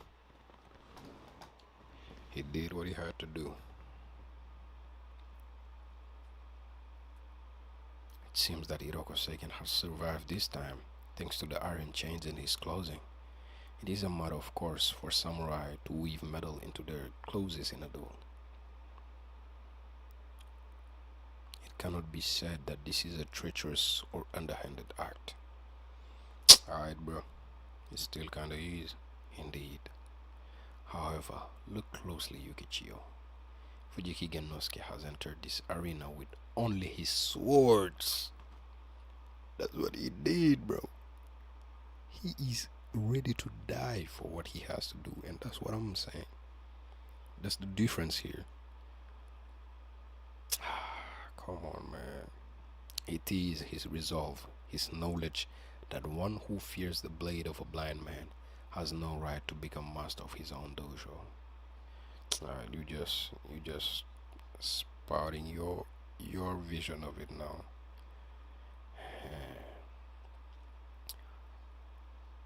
He grabs his arm. Oh, we got a kick coming.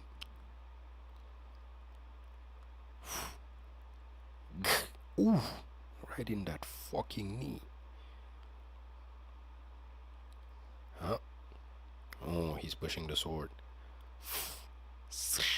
Oh no, he's pulling it out with speed.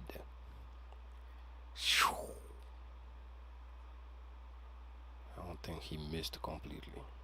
Genosuke. But hold on a second. You see, this is a clear sign of the attack that Irakosegan has in his pocket. If Fujiki is paying attention, the speed of this attack should hint him at the coming of Irakosegan's technique, because this is literally how it works, being stuck, such as in Nagareboshi, but on a greater surface, allowing for him to use more of his body's power to throw in that cannon attack and slash. Genosuke! Yeah, see, it slashed him even though he dodged. He realizes that's dangerous. Yeah, that was skin deep.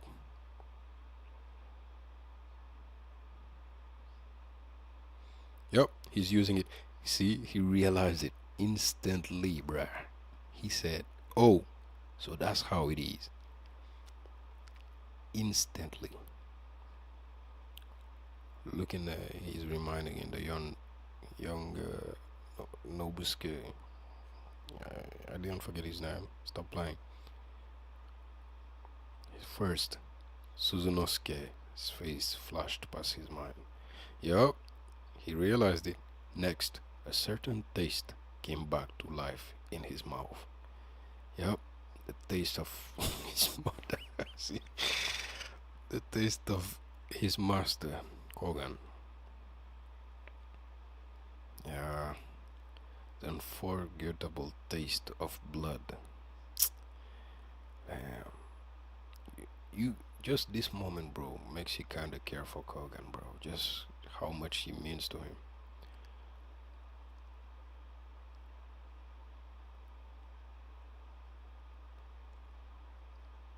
He realized something more startling. At that moment, Irakosegan was looking at Genosuke, not just feeling his presence, but actually staring at him.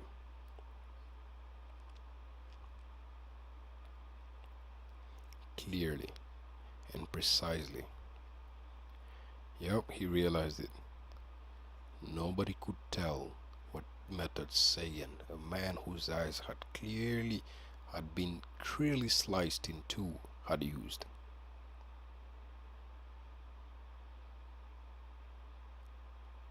It's Mie. Ah, maybe it's the blood, Mie. The blood dropping from Mie's eyes, maybe. The tick tick that he's following. Who knows? I still don't know.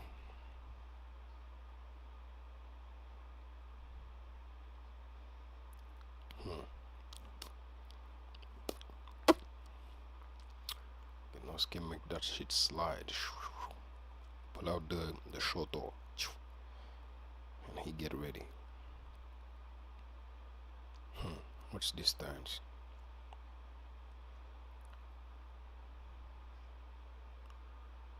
Kogan Ryu Sudarekiba. Screen Fang. Yeah. He's not using the technique because he know that cannot block it. Sudarekiba was the technique he had learned during his training with Uchimata, designed specifically to defend against attacks from below. I don't know if that's enough, man. You should really think it through, man. Yeah, the tension is crazy. It's coming. They're in action. They are in action. The slice is going. That's not blocking it, man. And so he blocks it, quote unquote. But he did jump, which is interesting. So he might get lifted by the strike instead of clipped by it. He misses. The strike hits.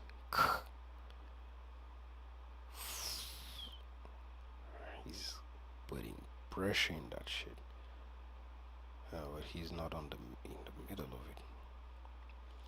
Ah, it's lifting. It's lifting.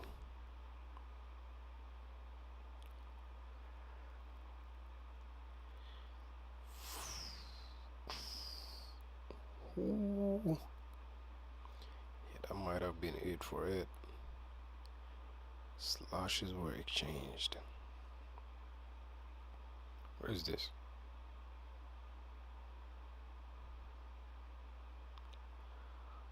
Ujiki Genosuke. Damn, I'm at chapter 43. I usually do a 10 chapter from the trees. I don't know, it's kind of difficult here. Gonna see how this ends first. On the cover we got Uchimata with his fish sword thing, looking pretty mad, so he might have done something. Ooh, so this was them exchanging attacks. Yeah, I don't know, bruh. Ah!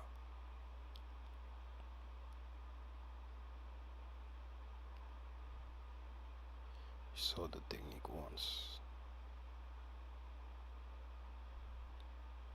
Ah! Iku. They ending it really like a samurai battle. Ah! Ah! Ah!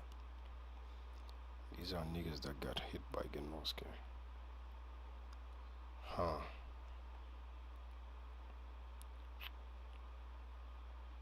The form of his sword is, it feels like he went back. He did the move and went back. Mie fell. Miyazama, you the nigga who got time for that. Ushimata ain't got time for that, bro. A single flash of blade and one side fell to the earth. It was a scene of finality. It's not though. Her relief upon seeing the young master win must have been so great that she lost consciousness. No, you dumb fucker. It's not because he fell that he lost. Yeah, Uchimata shows it. Did Genosuke strike him down? They were so fast I could not see a thing. Yeah, Mr. Berserk freaky. From his vantage point at the top of the hill, the toad shook its head. Nah.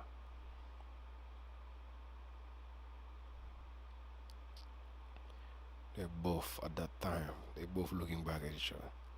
Every single cell in Irako Seigen's body was screaming in agony. Ooh!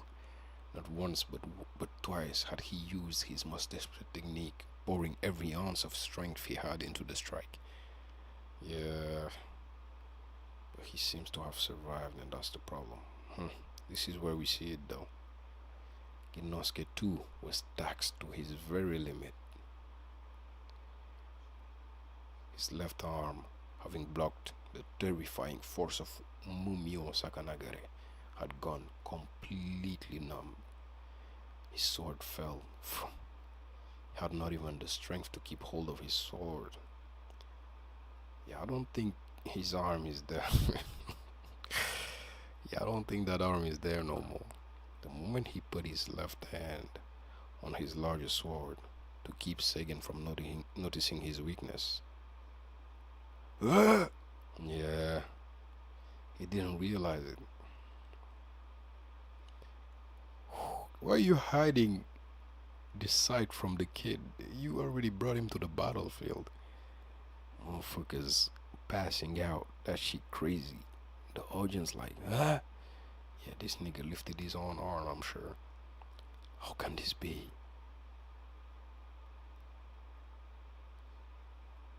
Yeah, his arm is gone. He didn't even realize it. He's so serious, he didn't even realize it. Shit flowing. Told you that wouldn't block it, bro.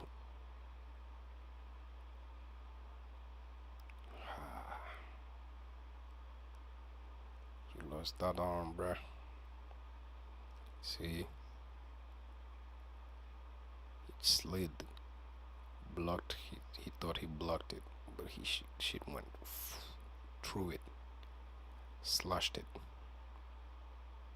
like this, slashed it completely, went through. The block wasn't enough, man.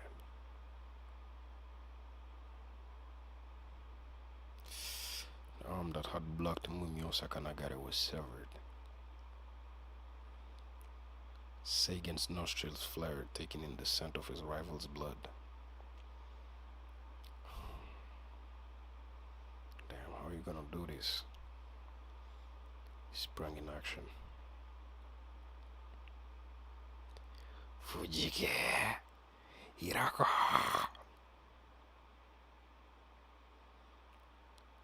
The nigga swung his arm. He swung back, pouring blood flew at him. Hell, blood flew at everybody.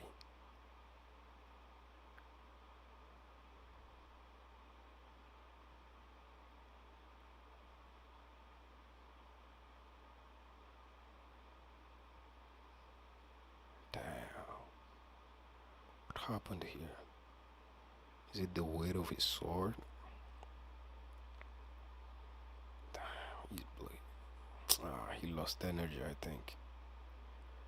The great blade of Kogan Ryu, renowned for its supernatural accuracy, missed Irako's head, passing clear above its intended target.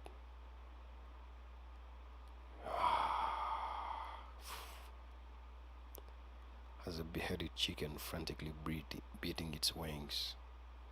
Get up! Get to your feet, Genosuke! This nigga had a side. His center of balance had been greatly skewed due to the loss of his arm, throwing off every movement of his body.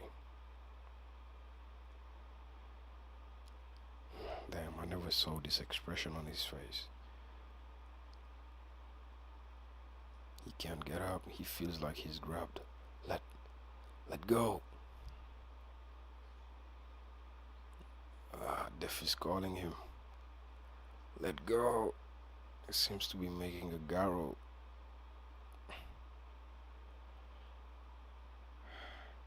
Did he block the blood? Did he successfully do it?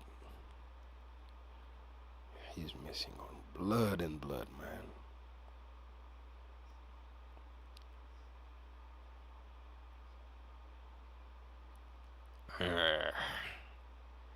Samurai is like a seashell. The only road for a man born to the house of samurai is to give his very life, if need be, in service of that house.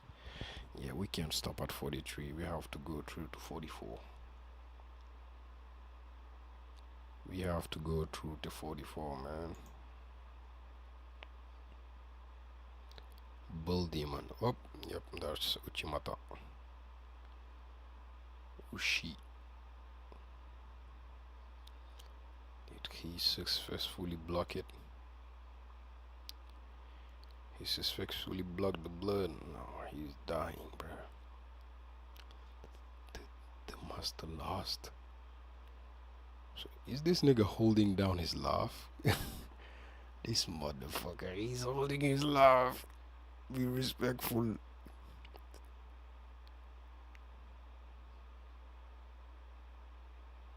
Sagan covered his face with one hand in order to hide the great rush of joy swelling up from within. The sound of his arch enemy's blood flowing had stopped. No, this nigga, did he think he killed him? He's blocking the blood. He's using a... forgot the name of the thing. It is such a shame. My sword is surely cursed. Bro, this nigga think he's an anime character, bro. Even though it was sanctioned by law, to think that I would end up striking down not only the unrivaled Iwamoto Kogan, but also the young tiger Fujiki Genosuke Dono. Why don't you shut? Verily, it is such a shame. Don't advance. You don't know what you're doing right now. Fujiki Dono. I had wished only to train in the ways of the sword together with you, our souls quietly and wordlessly communicating. His blood has a sublime smell. Uchimata got up. You can't be in this arena, Uchimata. Don't do this. Kang. Uchimata Kwazaemon.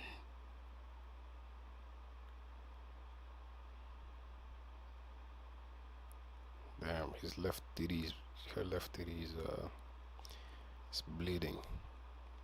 Because this nigga ate it. A reminder, this nigga ate the titty. So understandably so. Ugh. Oh shit. Gonza. An assistant. In a blood feud, it is forbidden to intervene without permission. However, fighting in one's stead is allowed if the duelist to be is a child or a woman. Furthermore, if the duelist cannot continue fighting due to the wounds, a person with close ties is permitted to take up his place. Ah, come on now. That too is kind of unfair. Gonza was like a son to Kogan. In other words, like an older brother to Genosuke. He is more than worthy to be an assistant. Father. But Genosuke Dono is already dead. Look at that hand. As long as he still holds that sword high, Genosuke lives. Shizuhata Kengyo slowly rose from his seat and raised his hand to the heavens. Oh, other assistants, and lo. I guess cheating was followed by cheating, so that's okay. Yeah. More bloodshed. If an assistant comes forward, it is allowed for the other side to employ assistants as well. There is no limit to the number of assistants either side can call upon. No limits. Stop playing. It was therefore common to see blood feuds and in heated brawls of dozens against dozens of men. And at times, one single battle could result in the annihilation of an entire clan. Spearmen all over. Ushimata Gozaimon, what are you gonna do, man? To be fair, the single battle is over. Sadly, Genosuke has lost. Even though he had a great opportunity to get my boy, it was fucked up by the judges. The true outcome here seems to be that he seems to have lost. Though the assistants on Sagan's side numbered no less than 11 men versus my boy Gozaimon. None of them had any relation to Sagan whatsoever. They were warriors that the Kengyo had hired with money. These men in the past had been the honor guard of the daimyo that the shogunate had destroyed. Damn. And as their mission was of the utmost importance, it went without saying that their skills were most impressive. On the other hand, standing for the clan of Iwamoto, it's the old man. There is no way this nigga fights. The old servant Mosuke and Otsubo of inconsequential skill. Damn, why you gotta disrespect my boy? Mosuke, so Mosuke can throw down? That's a surprise. Who among them have thought that Fujiki Genosuke could lose? Gozaemon would soon be impaled by 11 spears, and then Mie would also die. That's the thought. That's not predicting the future. I can tell you right the fuck now, this nigga ain't no joke. Draw your sword. No, he's gonna use the wooden ones. Will you not draw? In the man's hand were incredibly heavy wooden swords, useless as actual weapons. His eyes were without focus. Phew. They go in. 3 stabs. Oh no, brother.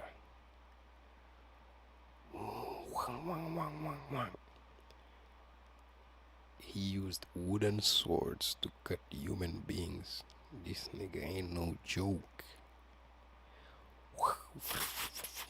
Sent it flying.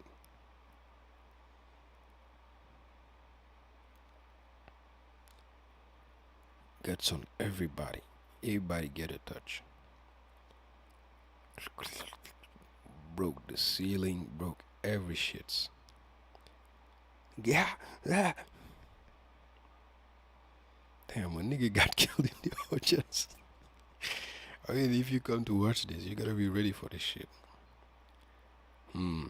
This man possessed of iron strength and steely will, casually flung all those who opposed him boldly. I think it's supposed to be boldly through the air,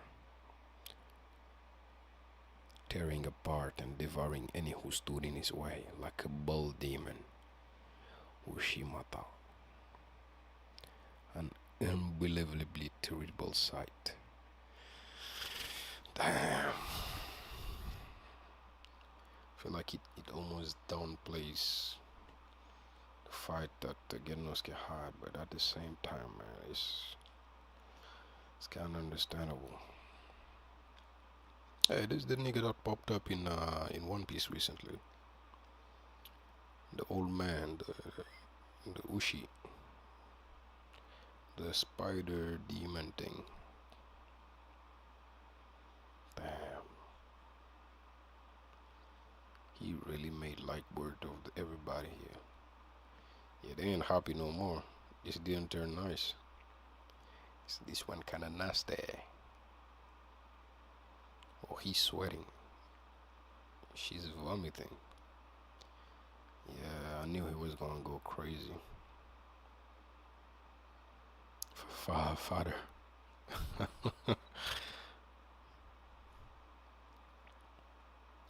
He's Ushimata Gonza.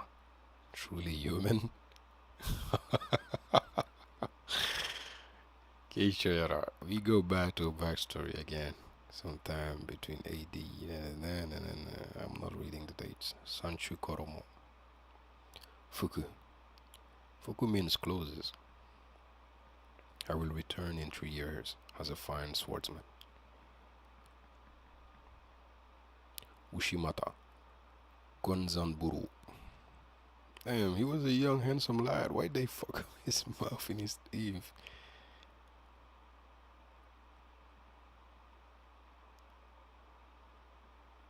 His young man name was Gonzaburu instead of Gozaemon. So Gozaemon is something you acquire later on. Wait for me. The warrior's son repeated silently in his heart. You should have said that out loud. Fuku nodded once. Ah, and steadily met his gaze. Hi. Damn, he's a young lover. Maybe that's why he ate the titty. It's like, don't consider this like a... Listen, I don't know, man. I'm gonna let them tell me, because eating the titty is wild. Even though he didn't cut it, he ate the titty. The reason that Gozanburo's son of a low-ranked samurai had to leave his village was because of his monstrous strength hidden inside his body. Yeah, I can see that. One day, after he crippled an assistant master at his dojo for life, that's gonna be awkward. All of his peers shied away from him. I can't spare with a boar. Why you gotta disrespect my boy like this? His master, who did not wish to see his skills go to waste, wrote a letter of recommendation for him and sent him to a certain dojo, loaded as an unrivaled in all of Japan, Kogan Ryu, Bishu Kagano. And this Kogan's gonna be young too. Oh, a boar strength, huh? Ibuku Hashinken. What do you mean Ibuki Hashinken? Who's this? Interesting. Let's have a little match, shall we? Gozaburo smiled, revealing his white teeth. Damn, he got in there. Well, how is he? How is he, Hanshinken? This is no bar. This is a bowl. Ah, yeah, these are the dudes. I thought I recognized them too. These are the dudes that came in to protect Kogan at one point. Damn, he's seeing the tiger for the first time. I like this representation. For the first time in his life, Gonzaburo trembled. How can such a great man exist? I'm like a grain of rice. No, like a flea.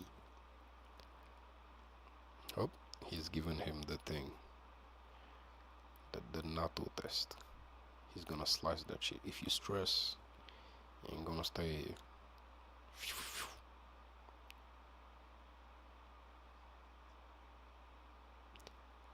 Gonzaburo stared at the bean until the sun rose into the heavens. The pounding of his heart never ceased. He was inspired. The first training discipline given to the newly accepted Gonzaburo was Kirikaeshi,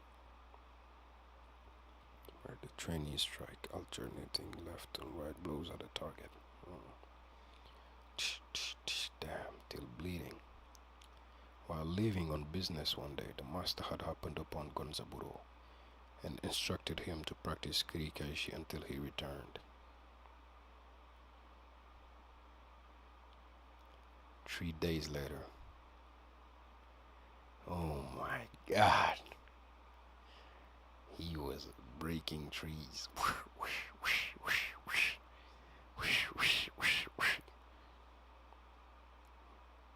This nigga using a sword to cut trees. Nigga, this ain't Minecraft. I don't play Minecraft, I'm just playing. I don't know much about it, but I just know that you can't use sword to cut trees, I think. You can, but it's not efficient. You get it. The faithful disciple had neither slept nor rested while his master was gone, repeatedly striking against the trees. If it had not rained during that time, he would have died. If it had not rained during that time, he would have died. Indeed, once this training was over, the calluses on Gonzaburo's palms became thicker than the ones on his feet. Damn. And he became able to slice through a rolled up mat with a wooden sword. However, the master ignored his faithful discipline. Ignored his faithful disciple. Why? And though he took his students out into the mountain at night to train, he did not allow Gonzaburo to follow. Why? In his first year, he thought that was as it should be and merely bade them farewell. In his second year, he clenched his fist and endured. 3 years passed. Sensei, I beg of you, impart your knowledge upon this lowly Gonzaburo as well. And if you do not see within me the potential, please strike me down. Now. Damn. I cannot take along a bull that has not let go of its tether. What do you mean by that? Though Kogan's disciples merely cocked their heads at his words, Gonzaburo paled as though he had been stabbed. Sensei has seen the red cord. From time to time, a scarlet cord had risen up in Gonzaburo's mind, and when he felt his way along it, to the someone on the other hand, he was enveloped in a sense of happiness that could not be described in words. Ah, Sensei has sensed the chord that I never once spoke of in my life. His love for the lady over there. For the first time, Gonzaburo looked into his master's eyes. Yeah, and another year passed. He was supposed to go back after 3 years. Gonzaburo became an adult and changed his name to Gozaemon. A year had passed since the promised date. That these two people came to that place at that time on that day was nothing short of a miracle. That these two people came to that place at that time. Who wrote this, bro? Ichiro Oda?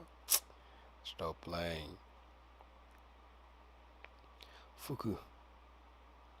Damn. From the moment of birth, the legs of a couple destined to become man and wife are connected with a red cord. Damn.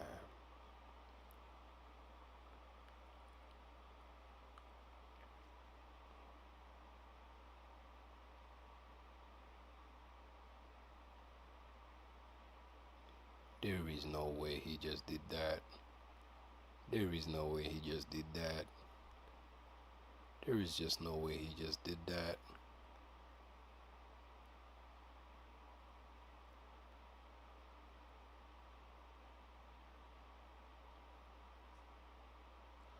That day, Gozaemon castrated himself with his bare hands. Yeah, no, that doesn't justify killing her, though. I guess he really wanted to be Shimata Gozaemon. Was he human or demon? A wild beast or something worse? A wraith or something worse? Nah, Gozaemon, man. I fucked with you. I shoulda. Sumpu Castle. This boy playing with the bow. Tokugawa Tadanaga. Sakura Shikugo no Kami. Nobumara. Tori Tosano Kami. Naritsugu. I guess these are more like titles, the things in the middle that end with the Kami. The young servant boy had been executed. Damn. For the crime of daring to tread on the hem of his master's outer robe. Damn. He just wanted to do some fucked up shit again. Though Tadanaga's Tsukikaro Asakura Nobumasa was actually the lord of nearby Kakegawa Castle.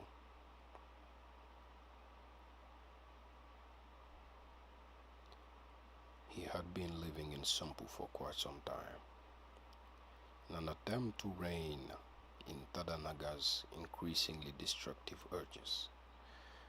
In an attempt to rein in his urges, with him as his fellow Tsukikaru and close friend Tori Naritsugu. Yeah, you can't rein in this nigga. On that day, the duel between the two young warriors was set to take place. The fight should be coming to an end now. He's thinking about it. Gozaemon. Bro, Gozaemon, why did you kill Fuku, bro?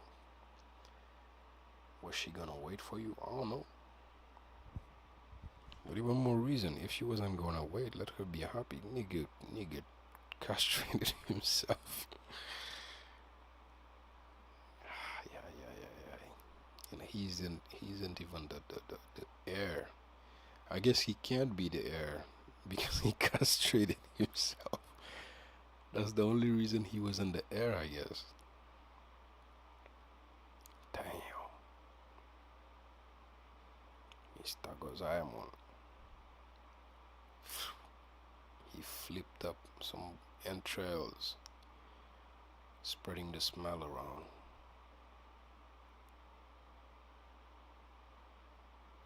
Damn, He got some on his eye. Did he finish? Genosuke, did you finish? He's crushing and scattering the bodies of the dead like animal feed. Yeah, this went from a duel to a wild thing. This boy vomiting. Ugh. Make him stop this insanity. Damn.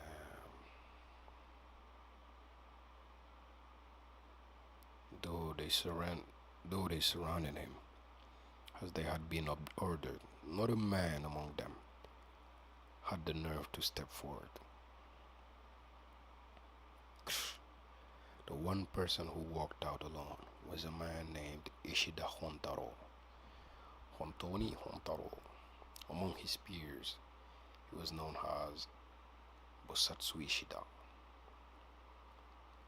a Buddhist term for one who has reached enlightenment and transcended earthly concern. Yeah, he seems like a chill dude. They should just call him Chill Dude Ichida. The third daughter of ranking official Toyoka Soemon was so hideous that she was often compared to a praying mantis. Oh my. Wow. Oh, at the time, it was common for the husband and wife to see each other for the first time on their wedding day. Though those who knew him expressed their pity, Ishida himself loved and cared for his homely wife and fathered 3 sons. He's just a chill dude for real, for real. A person should not be judged by their appearance. This was Ichida's belief. Yeah, you dying. I thought you were good, but you dying, for real, for real. Ushimata Dono. This nigga mad and you out here playing the good. Yeah, you dying, bruh. Such prodigious feat of strength must be most tiring. I do not think it would be foolish if you were to stop and rest just a moment. But do you see how this nigga feels? He turns around quickly, looks at him.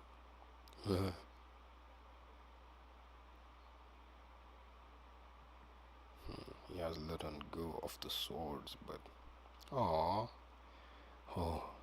that's what Bosatsu Ishida for you. No, boy. He has grabbed his stomach and ripped up his entrails by hand.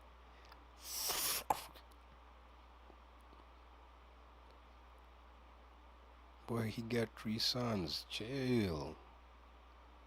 The toad knew a beast that had its prey in its sight never growled before it pounced. Right? Yeah, you only growl to signal that you don't want to fight. He's still smiling though. He's a chill dude, for real, for real. She gulped all that vomit. Iku watched silently, swallowing the bile that rose in her throat, the ground that she had prepared for Sagan's art, the dueling ground that she had diligently knelt over, removing the stones one by one. Yeah, that shit became a graveyard. Huh? Ooh, the father got up. He said, "Let me stop this shit."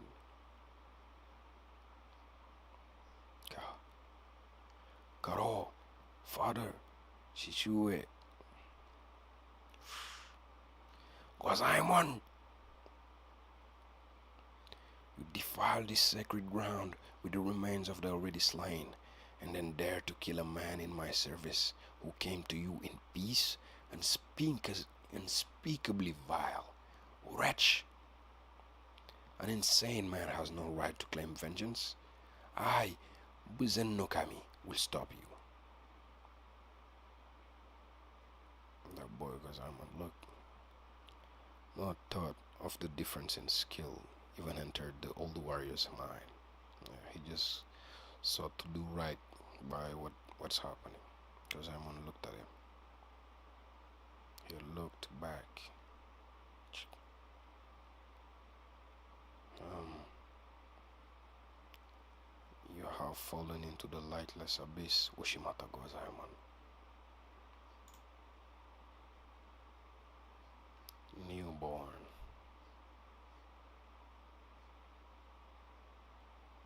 Ushimata Gozaiman. Father, excuse me, Karo-sama. Forgive me, Ushimata Dono. This disaster has come about because of me. Stop fake crying now. I shall stake my life on stopping him. Please sit back and watch.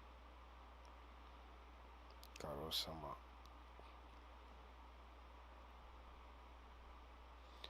Zero sat back. Shimata is looking fearful. Iku is thinking about at that moment when he ate your titty, right? Iku realized a shocking truth.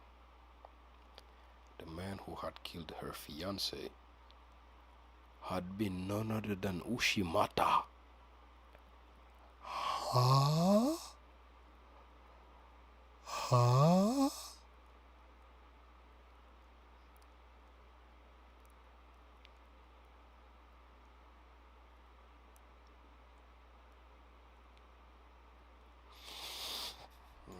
Hold on a damn second.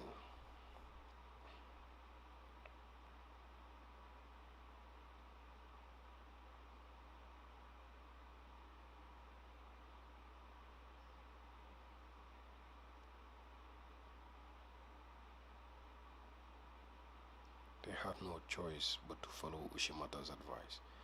Ushimata says, go to Jion Temple when my boy got his eyes sliced out. They follow what he said. Oh dear, what a terrible accident. Commander, had seemed like a derelict temple, but it turned out there was a head monk named Sean inside. How this nigga named Sean, bro, in Edo, Japan? Sean. Nigga named Sean, bro. Get the fuck out of here, bro. Why he named Sean? And she is looking up. She felt. I think did he give her something? No, she just tired because of the titty burn. He come in. Kakegawak Samurai Kadono Yatsujiro. Likewise, Sakurai Hikokoru.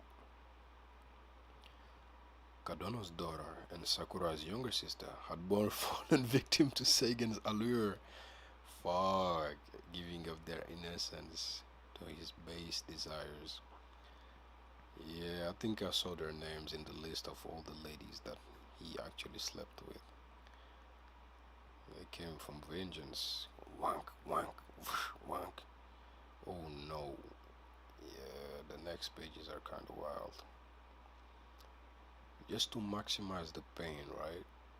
They actually cut the end of the bamboo sticks so that it's not as rigid and can just slaughter on the body and just whoosh, you know what I mean? Go whoosh, whip on that shit. And this old fucking monk Sean is actually a yeah.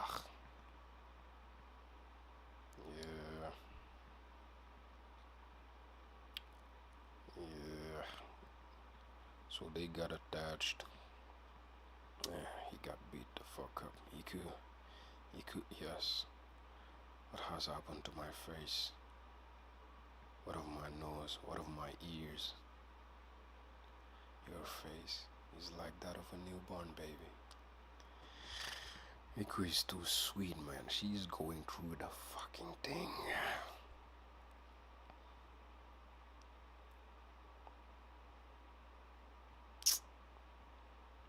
I guess it is like a newborn baby in some sense. She didn't lie, and she didn't quite tell the truth. Wolves slash slash and slash. Who saved them? The man who saved them was a swordman named Tsukiyoka Yokinosuke. He had been drawn to that place by the faint sound of a woman singing a lullaby. Damn, she was singing her heart out. Led by Tsukiyoka, Seigen and Iku found shelter at a village in the Hida Mountains. This dude seemed like a cool dude, not gonna lie. Kakusen Temple. Why the Buddha giving a side eye? Yeah, he's a chill dude, for real, for real. Oh my, alright, bruh. They really freaking off. The freakiness goes through now. Look at this shit. Iku. At least they bonding in some way. He heard it. Iku. Oh hell no. Why are you trying to kill him, man?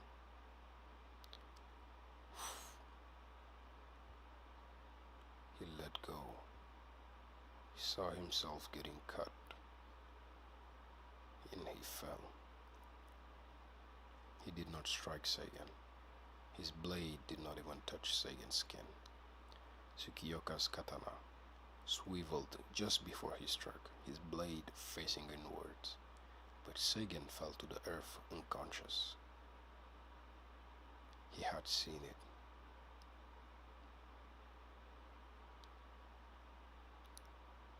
Yeah. He's waking up to his new senses. Iku was breastfeeding this dude, man. What do you mean? The tiger, the bull, both are madmen. You can see it in the eyes. Ushimata and Kogan right here.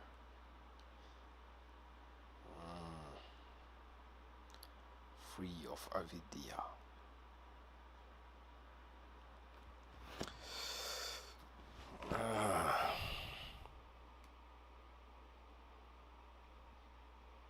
Bruh, he's touching the face. He sees Ushimata. Rock pounded that nigga. Get the fuck out of here. How you go looking like Ushimata's face?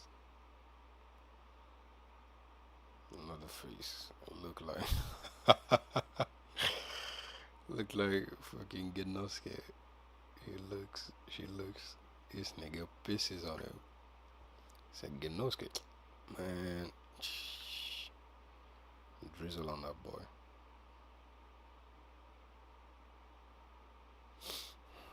He smells. Now he's really gonna learn to actually love her, not just see her as a thing of desire.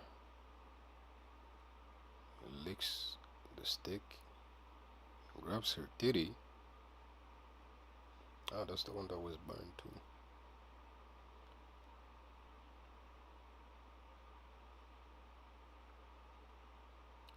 Here's the ball.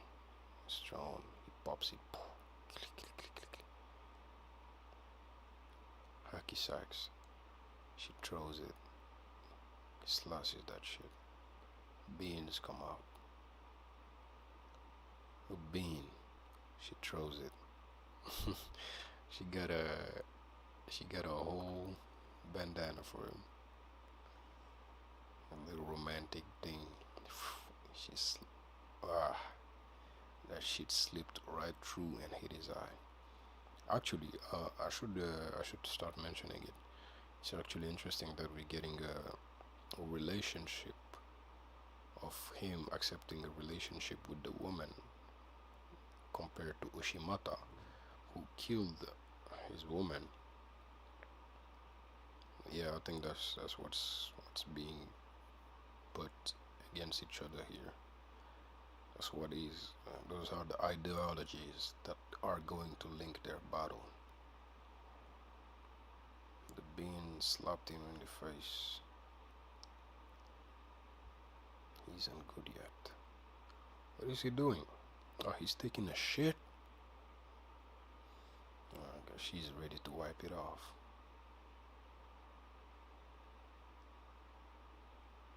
Damn. She wiped that shit right off. Doesn't even avert her gaze. She looks straight in the dragon's mouth. Cicadas, it is night. He's carving up some shit. Something ain't right. He gets up, runs up. What's going on?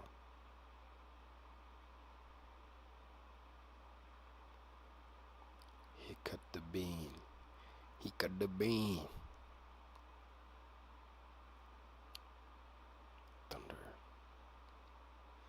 Yeah, this is all silent showcase of their adventures, well, of their life. Does he piss himself? Okay. He's giving him something. He's touching the face, the legs. Are they facing each other? Fuck with this dude. I don't want him to die. I'm not gonna lie to you. He dodges and slashes. Yeah, he did dodge and slash.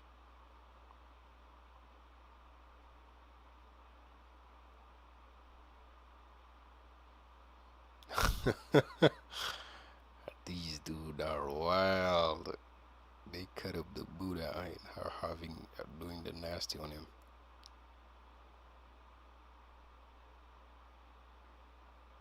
It's this twisted relationship he has with her. Bro, she's bleeding, bro. Free of avidya. Avidya is the Buddhist term for ignorance and foolishness. Also the reading mumume, or the absence of light, can be interpreted as a Sagan transcending his blindness. I see. Thank you for the explanation. The boy is sucking up that blood though, and she just letting it out. I don't think this is a good representation of a healthy relationship per se, you know what I mean? Who am I to judge?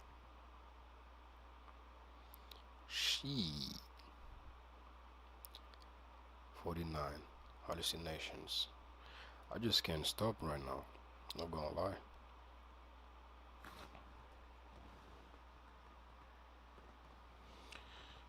Ba-da-ba-da.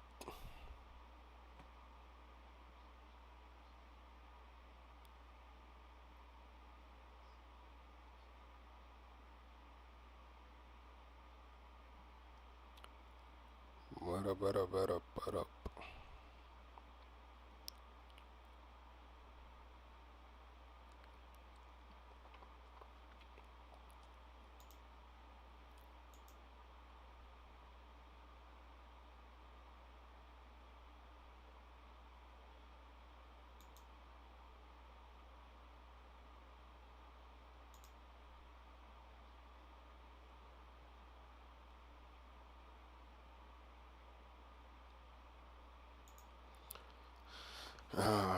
I at least wanna see what happens with Uchimata, man. Just wanna see that. Hold on. Did she reattach the skin? Yeah, seems like she did. She reattached the skin that was cut off. Precisely the head of the dragon. Which fair enough. Now Uchimata is standing before you. She smiles, she laughs, and gets ready.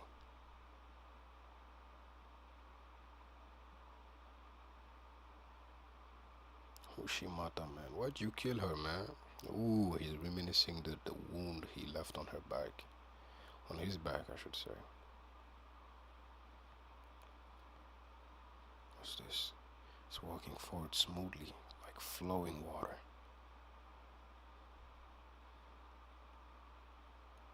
Mr. Toad, what are you thinking, man?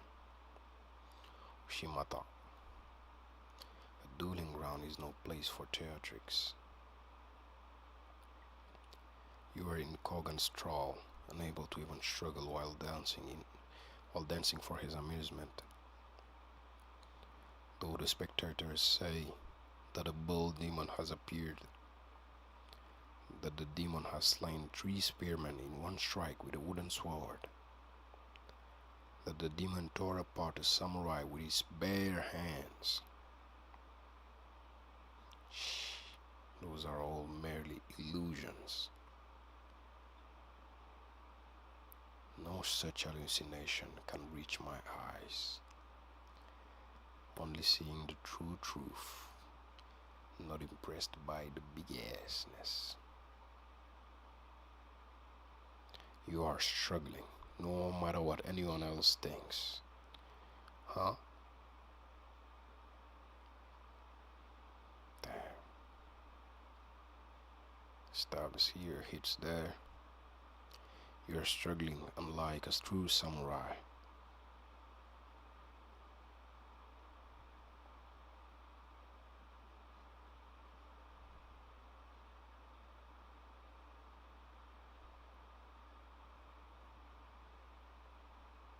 That is the truth.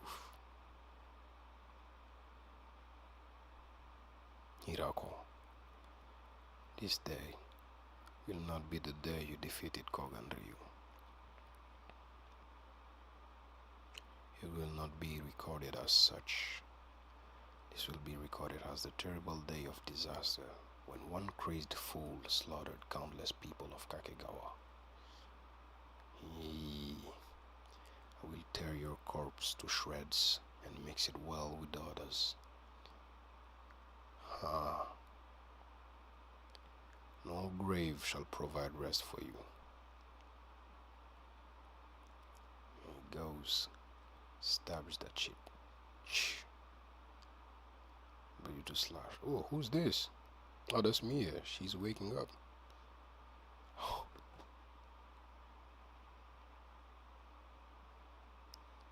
And she sees the dragon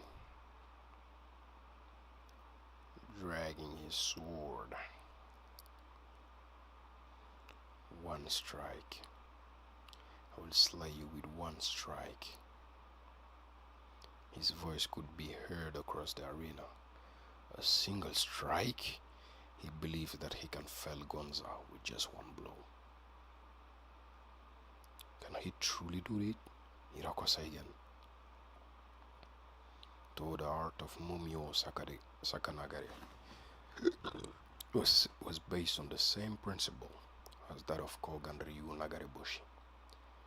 It was a technique which relied not on a man's fingers, but on the unyielding earth itself to provide a hold for the blade, striking with the entire body.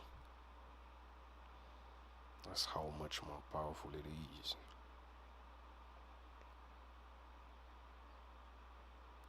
It was the secret art that Seigen had discovered during the time of his exile from Senganji. I do remember that, chill out. Don't need to remind me. No warrior of Kogan Ryu had ever faced Mumio Sakanagare and lived. That is not true, actually.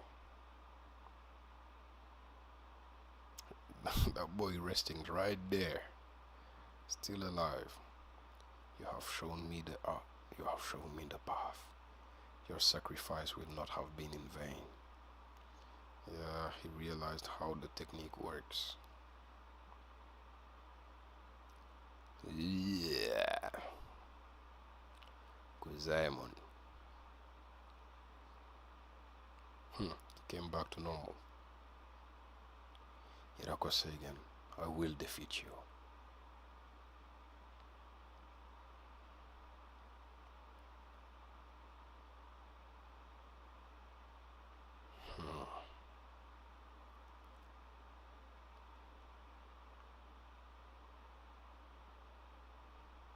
This nigga still has his wooden sword, bro.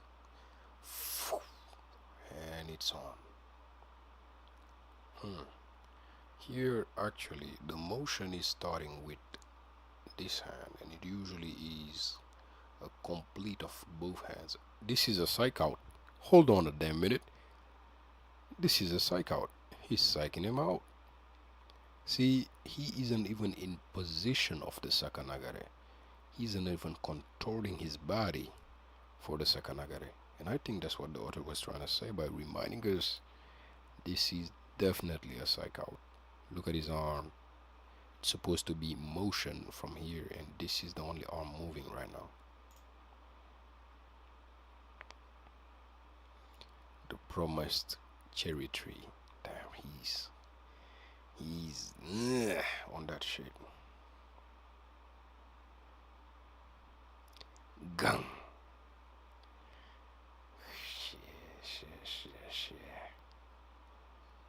Shit about to go down. The bodies. He gotta ignore all the bodies. Slash that shit. Hold on. Is the action on? No, there is no way. Slashes it. Opens it up. And a hit hits. That's death right there. Yeah, this is an illusion. Yeah, cut the fuck up right in half, and that's what he's imagining right now. After confusing Mimio Sakanagare with the shower of dirt and body parts, he would strike with his two swords, killing Irako. This was the strategy in Gozaemon had discovered. Yeah, that's right. He was throwing around bodies a lot. Maybe he's trying to confuse his senses. And it's on. He blasted the ground, throwing at him a bunch of shit. Legs, heads, faces, chest. I'm saying all this shit like it's a fucking chicken menu. Fried chicken menu right here. Chest, legs, feet. The head is flying at him. He just says, "Yup, let us kiss." He takes the head full on. He had to sacrifice it. And he waits for him. He's almost at him. "Yup, nah, you messed up. Gozaemon, you messed up." Wow, that shit is cutting his hair and his shirt. Gozaemon.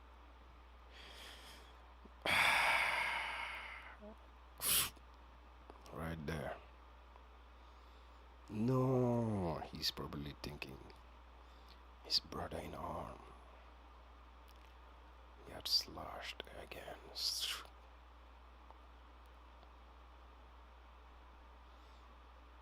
And they look at each other again. When he looks at her, he's gonna see Fuku. And they look alike. That's why.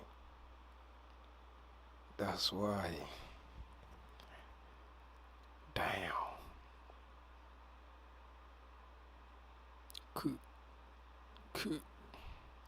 Iku Fuku.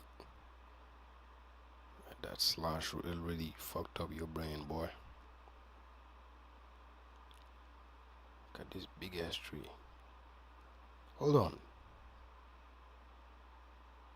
Is that Fuku? Oh no, she's not dead. She's not dead. Gozaemon is still the goat. So the imagery of him ripping off his nuts was to him like killing Fuku. Now Fuku is old, and she still comes here to the tree where they met. No, and she's remarried. Fuku, the sun is setting.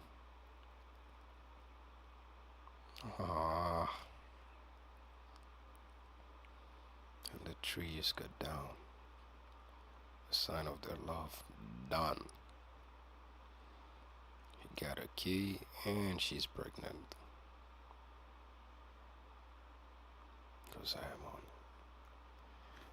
No, let me go back. I respect my nigga because I'm on. He didn't kill her.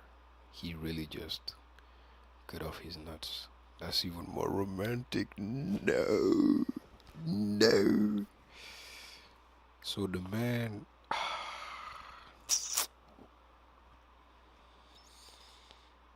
He didn't kill her, man. He cut off his own nuts.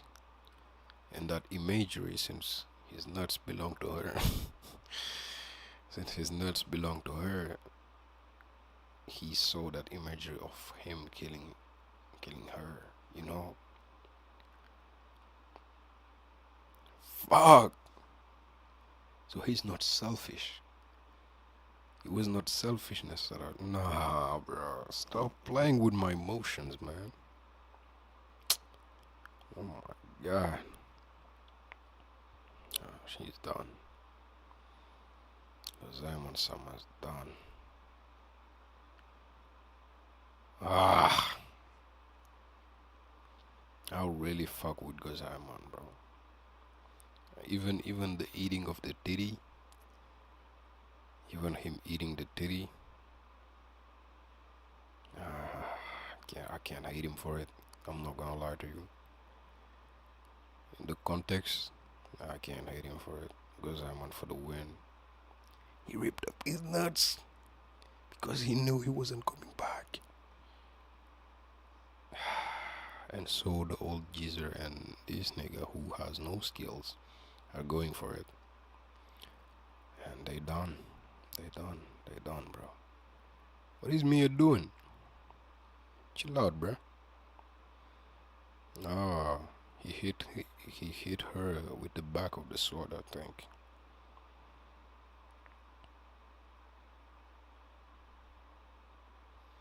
She's crying. The titty.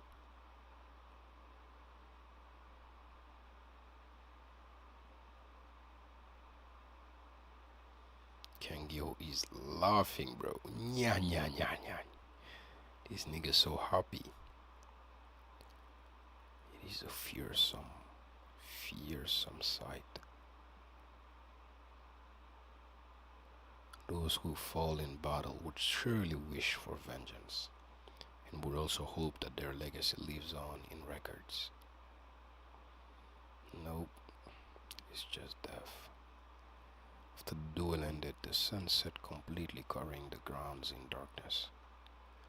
Though it had seemed that Ishida Hontaro and Shizuhata Kingyo's retainers had been reduced to naught but chunks of flesh, it was discovered that their corpses were in fact surprisingly whole. Oh, really?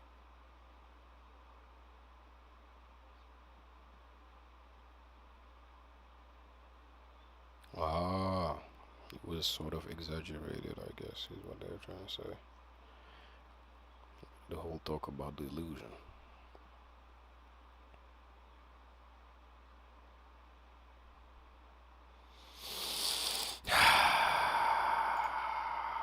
Gozaemon-san. One eye, Ichime. So everybody's being put on the thing. Damn, this nice guy here.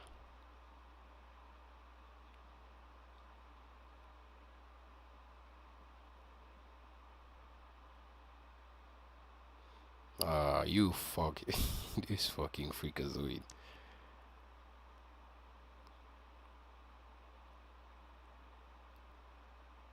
Huh.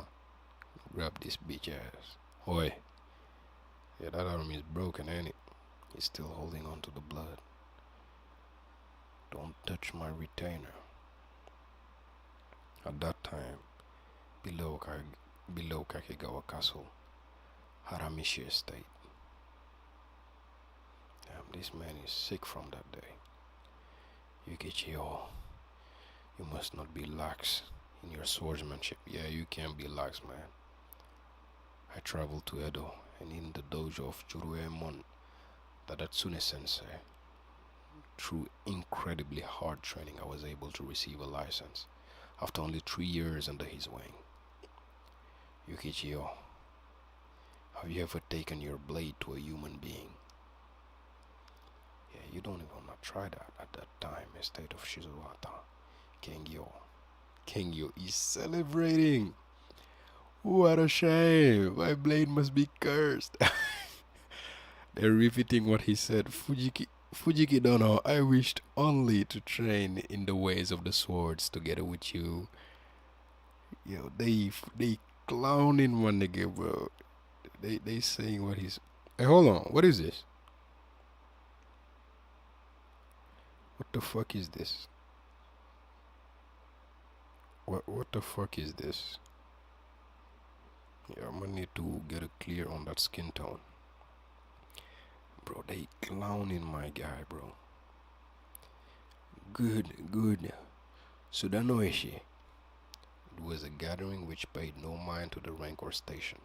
An unspeakable display of disrespect and insolence. Yeah, just vibing and clowning niggas. So you've come, bull demon.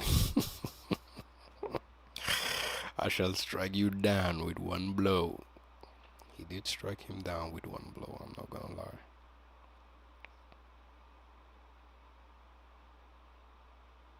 Some healing, some lotion. Why do I know he about to get freaky? These cuts. It had been a hard fight. Hard. He almost died a couple of times. Chill out.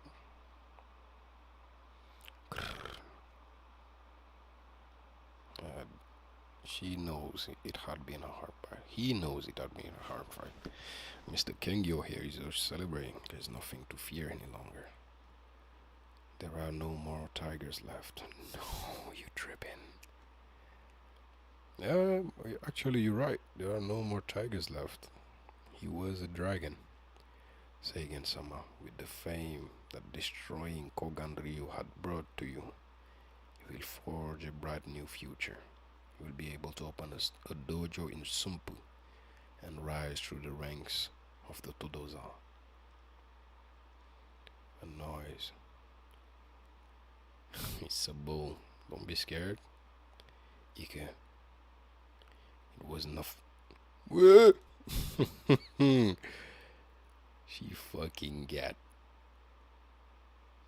visions. It's like, what the fuck is that? And her titties bleeding. She knows it's not over. She runs in the opposite room. There should have been a man stationed to protect Seigen. Huh? Is this just imaginary, or is he really? He had been sliced in twain where he lay with another lady. They both sliced in twain. Twain mean twice.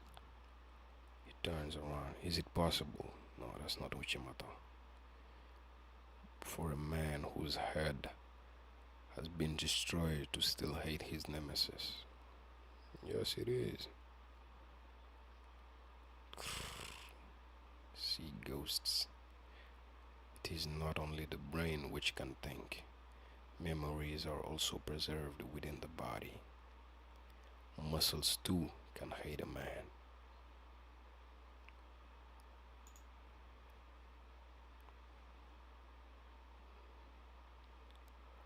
Wail of the Wraith.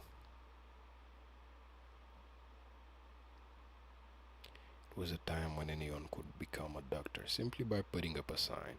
Even prayers were acknowledged as a valid medical practice. However, Fujiki Gennosuke was transported to the home of a man named Nichikawa Genteki, a surgeon. Damn, bro, look at the focus in his eyes. Thanks to his use of his under sleeves as a bandage, his bleeding has stopped. He used that shit for hours. There was no way of reattaching a severed limb, not in that time. After disinfecting is infecting the wound with strong alcohol and closing the veins with a hot iron. The surgeon needed to cut off a portion of bone in order to properly close the wound. The bone was protruding. I guess it's sort of emptying it out so he can use the skin to close it off.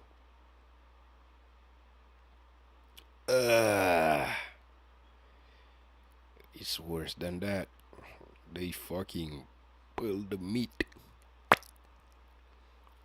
pulling it out, exposing the bone, so this dude can just go ham on it. Hacksaw was an operation undertaken in a time when the word anesthetic meant nothing.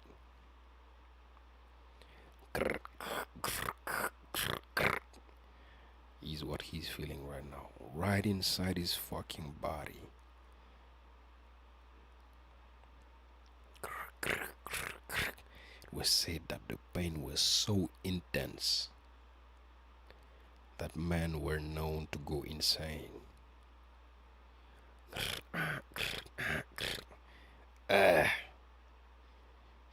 He's fucking a vicious opaque liquid spread across Gnoska's abdomen. But did this nigga just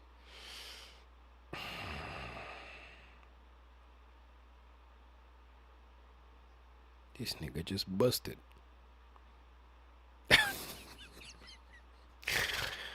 This dude just busted right on his, right up on himself. Big bust blanket right up on there. It was not a rare occurrence. It was the desperate instinct of any animal to spread its seeds in time of mortal peril. Your sensei would be proud, Mr. Seed himself.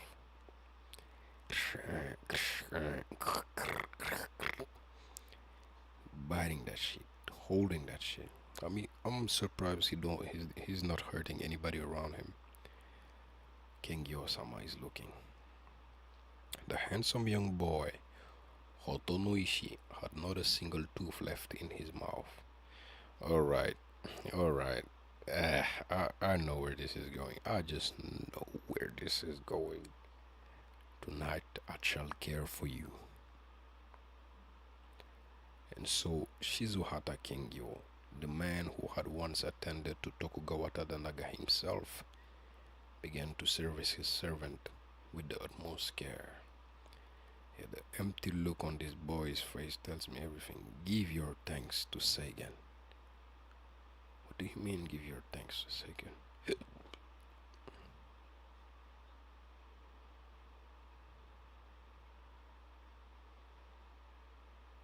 Yeah, everybody laughing, having a good old time. The tiger bite his ass. Don't let the tiger bite your ass. Even after Shizuhata, Kengyo had left the room, the Todozas and unseemly festivity continued unabated. Urinal, I got a piss. He smelled, he heard, something ain't right. Kuwabara, you Yakusho, a chant word of fear of thunder. Rain deadens the sense of smell. Kuwabara. Huh? This bull mask belongs to Matsunoishi. Wait, that was not an illusion? No, you mustn't pass out in a place like this just because you've had a bit much to drink. How unsightly. You spill your food here. That is not food. It's not every day that people like us can eat food as good as this, you know. Don't eat it. He's gonna eat it. Don't do me like this. He's gonna eat the brains. Thunder deadens the sense of hearing. Bro, it's Uchimata. It's really Uchimata right now. Oh my. Bruh. He's out here ready to slice a nigga up. Kick. Right in the groin. This nigga ain't got no balls. Don't forget that. Hand to the face. Yeah, he trying to kill him. Kick. Look at how he speared his feet. He ain't got no ball, but he got an asshole. Right over his ass, bro. What the fuck, bro? He pushed that shit right over his ass and ran. What's this column? Why he got a column on him?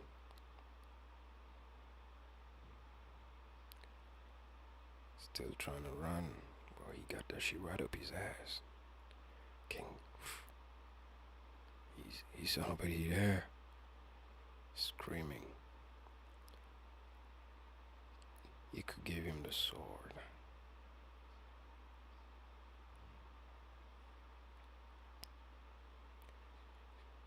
I don't know if that technique is gonna work right here. It's soft. Yup. That shit went right in. I mean, you can't be spamming now. Now it's officially spamming. Look at his closed up shit. Bounce. It's crazy. Ushimata is not dead. I'm kinda happy. Complete exhaustion enveloped the surgeon. Damn, he works hard. A body tired. Some nursed broken noses, while others cradled fractured ribs. That's what I was saying. I'm like, how can you help this guy without getting hurt? They had performed surgery on a tiger without anesthetics, yeah. Though it was early autumn, Fujiki Genosuke lay slumbering in the nude. Damn.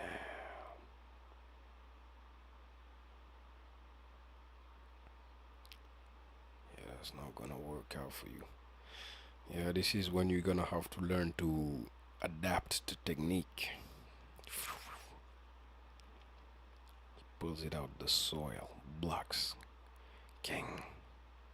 Damn, Ushimata isn't fighting right, I'm not gonna lie. Ooh, he still gets slashed right across the chest.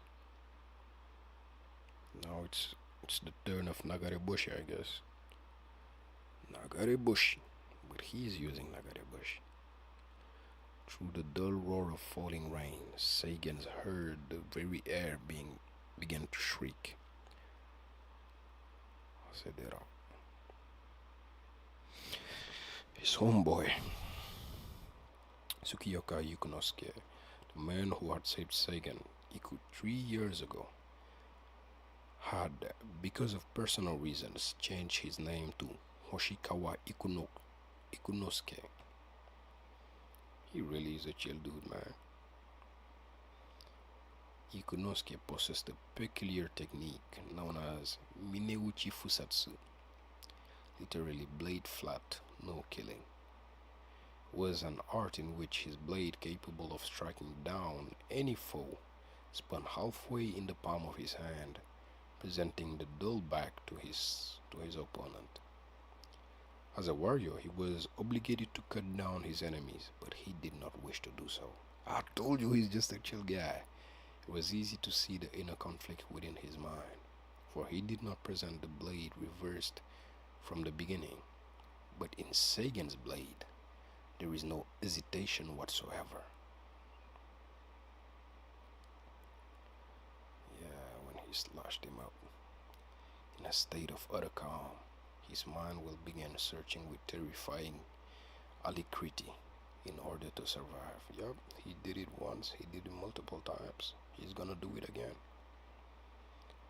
When in dire peril, Sagan's sword entrusted itself to his most basic instincts, taking the most efficient action necessary.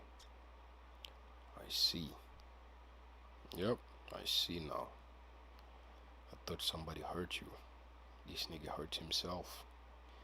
It was a kneeling Nagarebushi.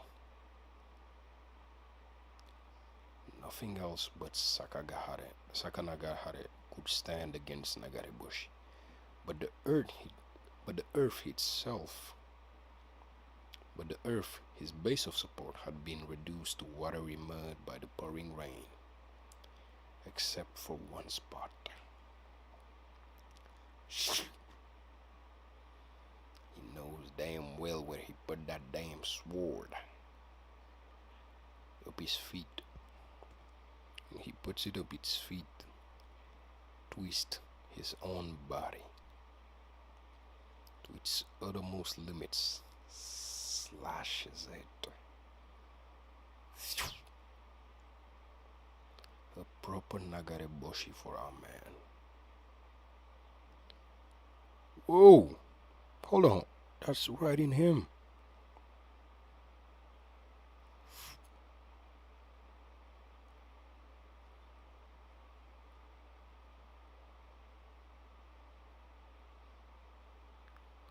Dragon cut. Bro, these old fucker, bro. He killed him.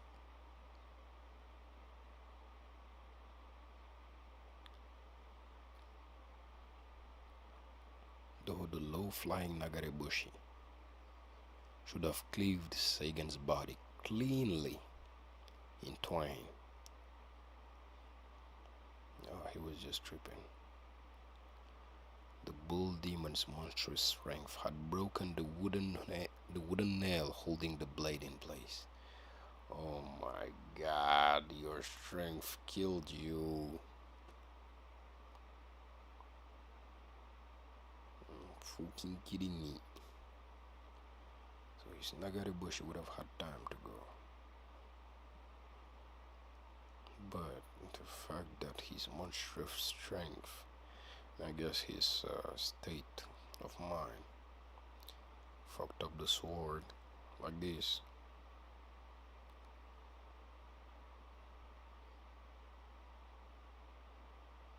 He had swung an edgeless handle. Damn. He's still holding it. The sword, the sword was his problem. He didn't hold enough strength to. We get back Ushimata, we lose back Ushimata already, bruh. Slice the fuck up, and this time you can see the brain power. It's a brain blast. Sagan's sword deepened the cut it had made once before.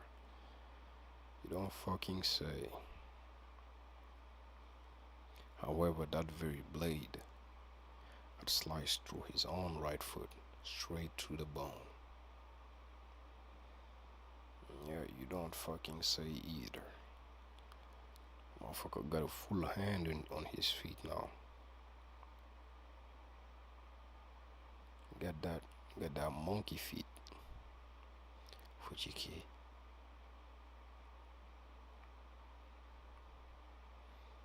And she covers him. Though to me, only daughter of the swordsmanship dojo, the sight of a man's nude body was not an unfamiliar one. She had never before felt much carnal desire towards it. In fact, she thought of it as something to be feared. The body of Fujiki Gennosuke, her husband-to-be, was no exception. At the sight of one part of his body, Mia's hands began to shake. That place was at once part of Gennosuke's body, and not Gennosuke.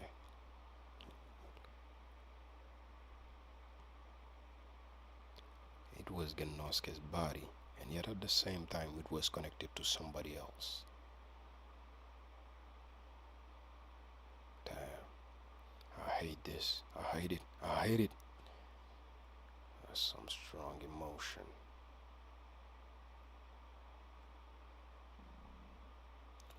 Fujiki Gennosuke. Why did they show them doing showing them doing a fucking harakiri? And I guess this is some other form of suwa, you know what I mean? Oh, this is the anime. Shigurui anime. Kaishi. And you got a couple of wild mangas. Wild mangas running in the same magazine, I'm guessing. Red, something red.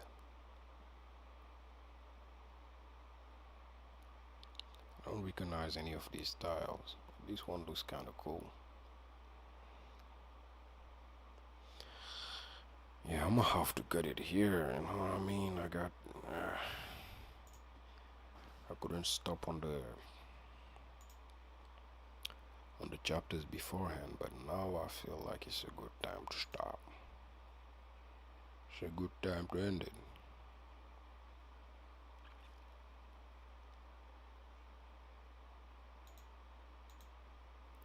Now seems like a good time to end it.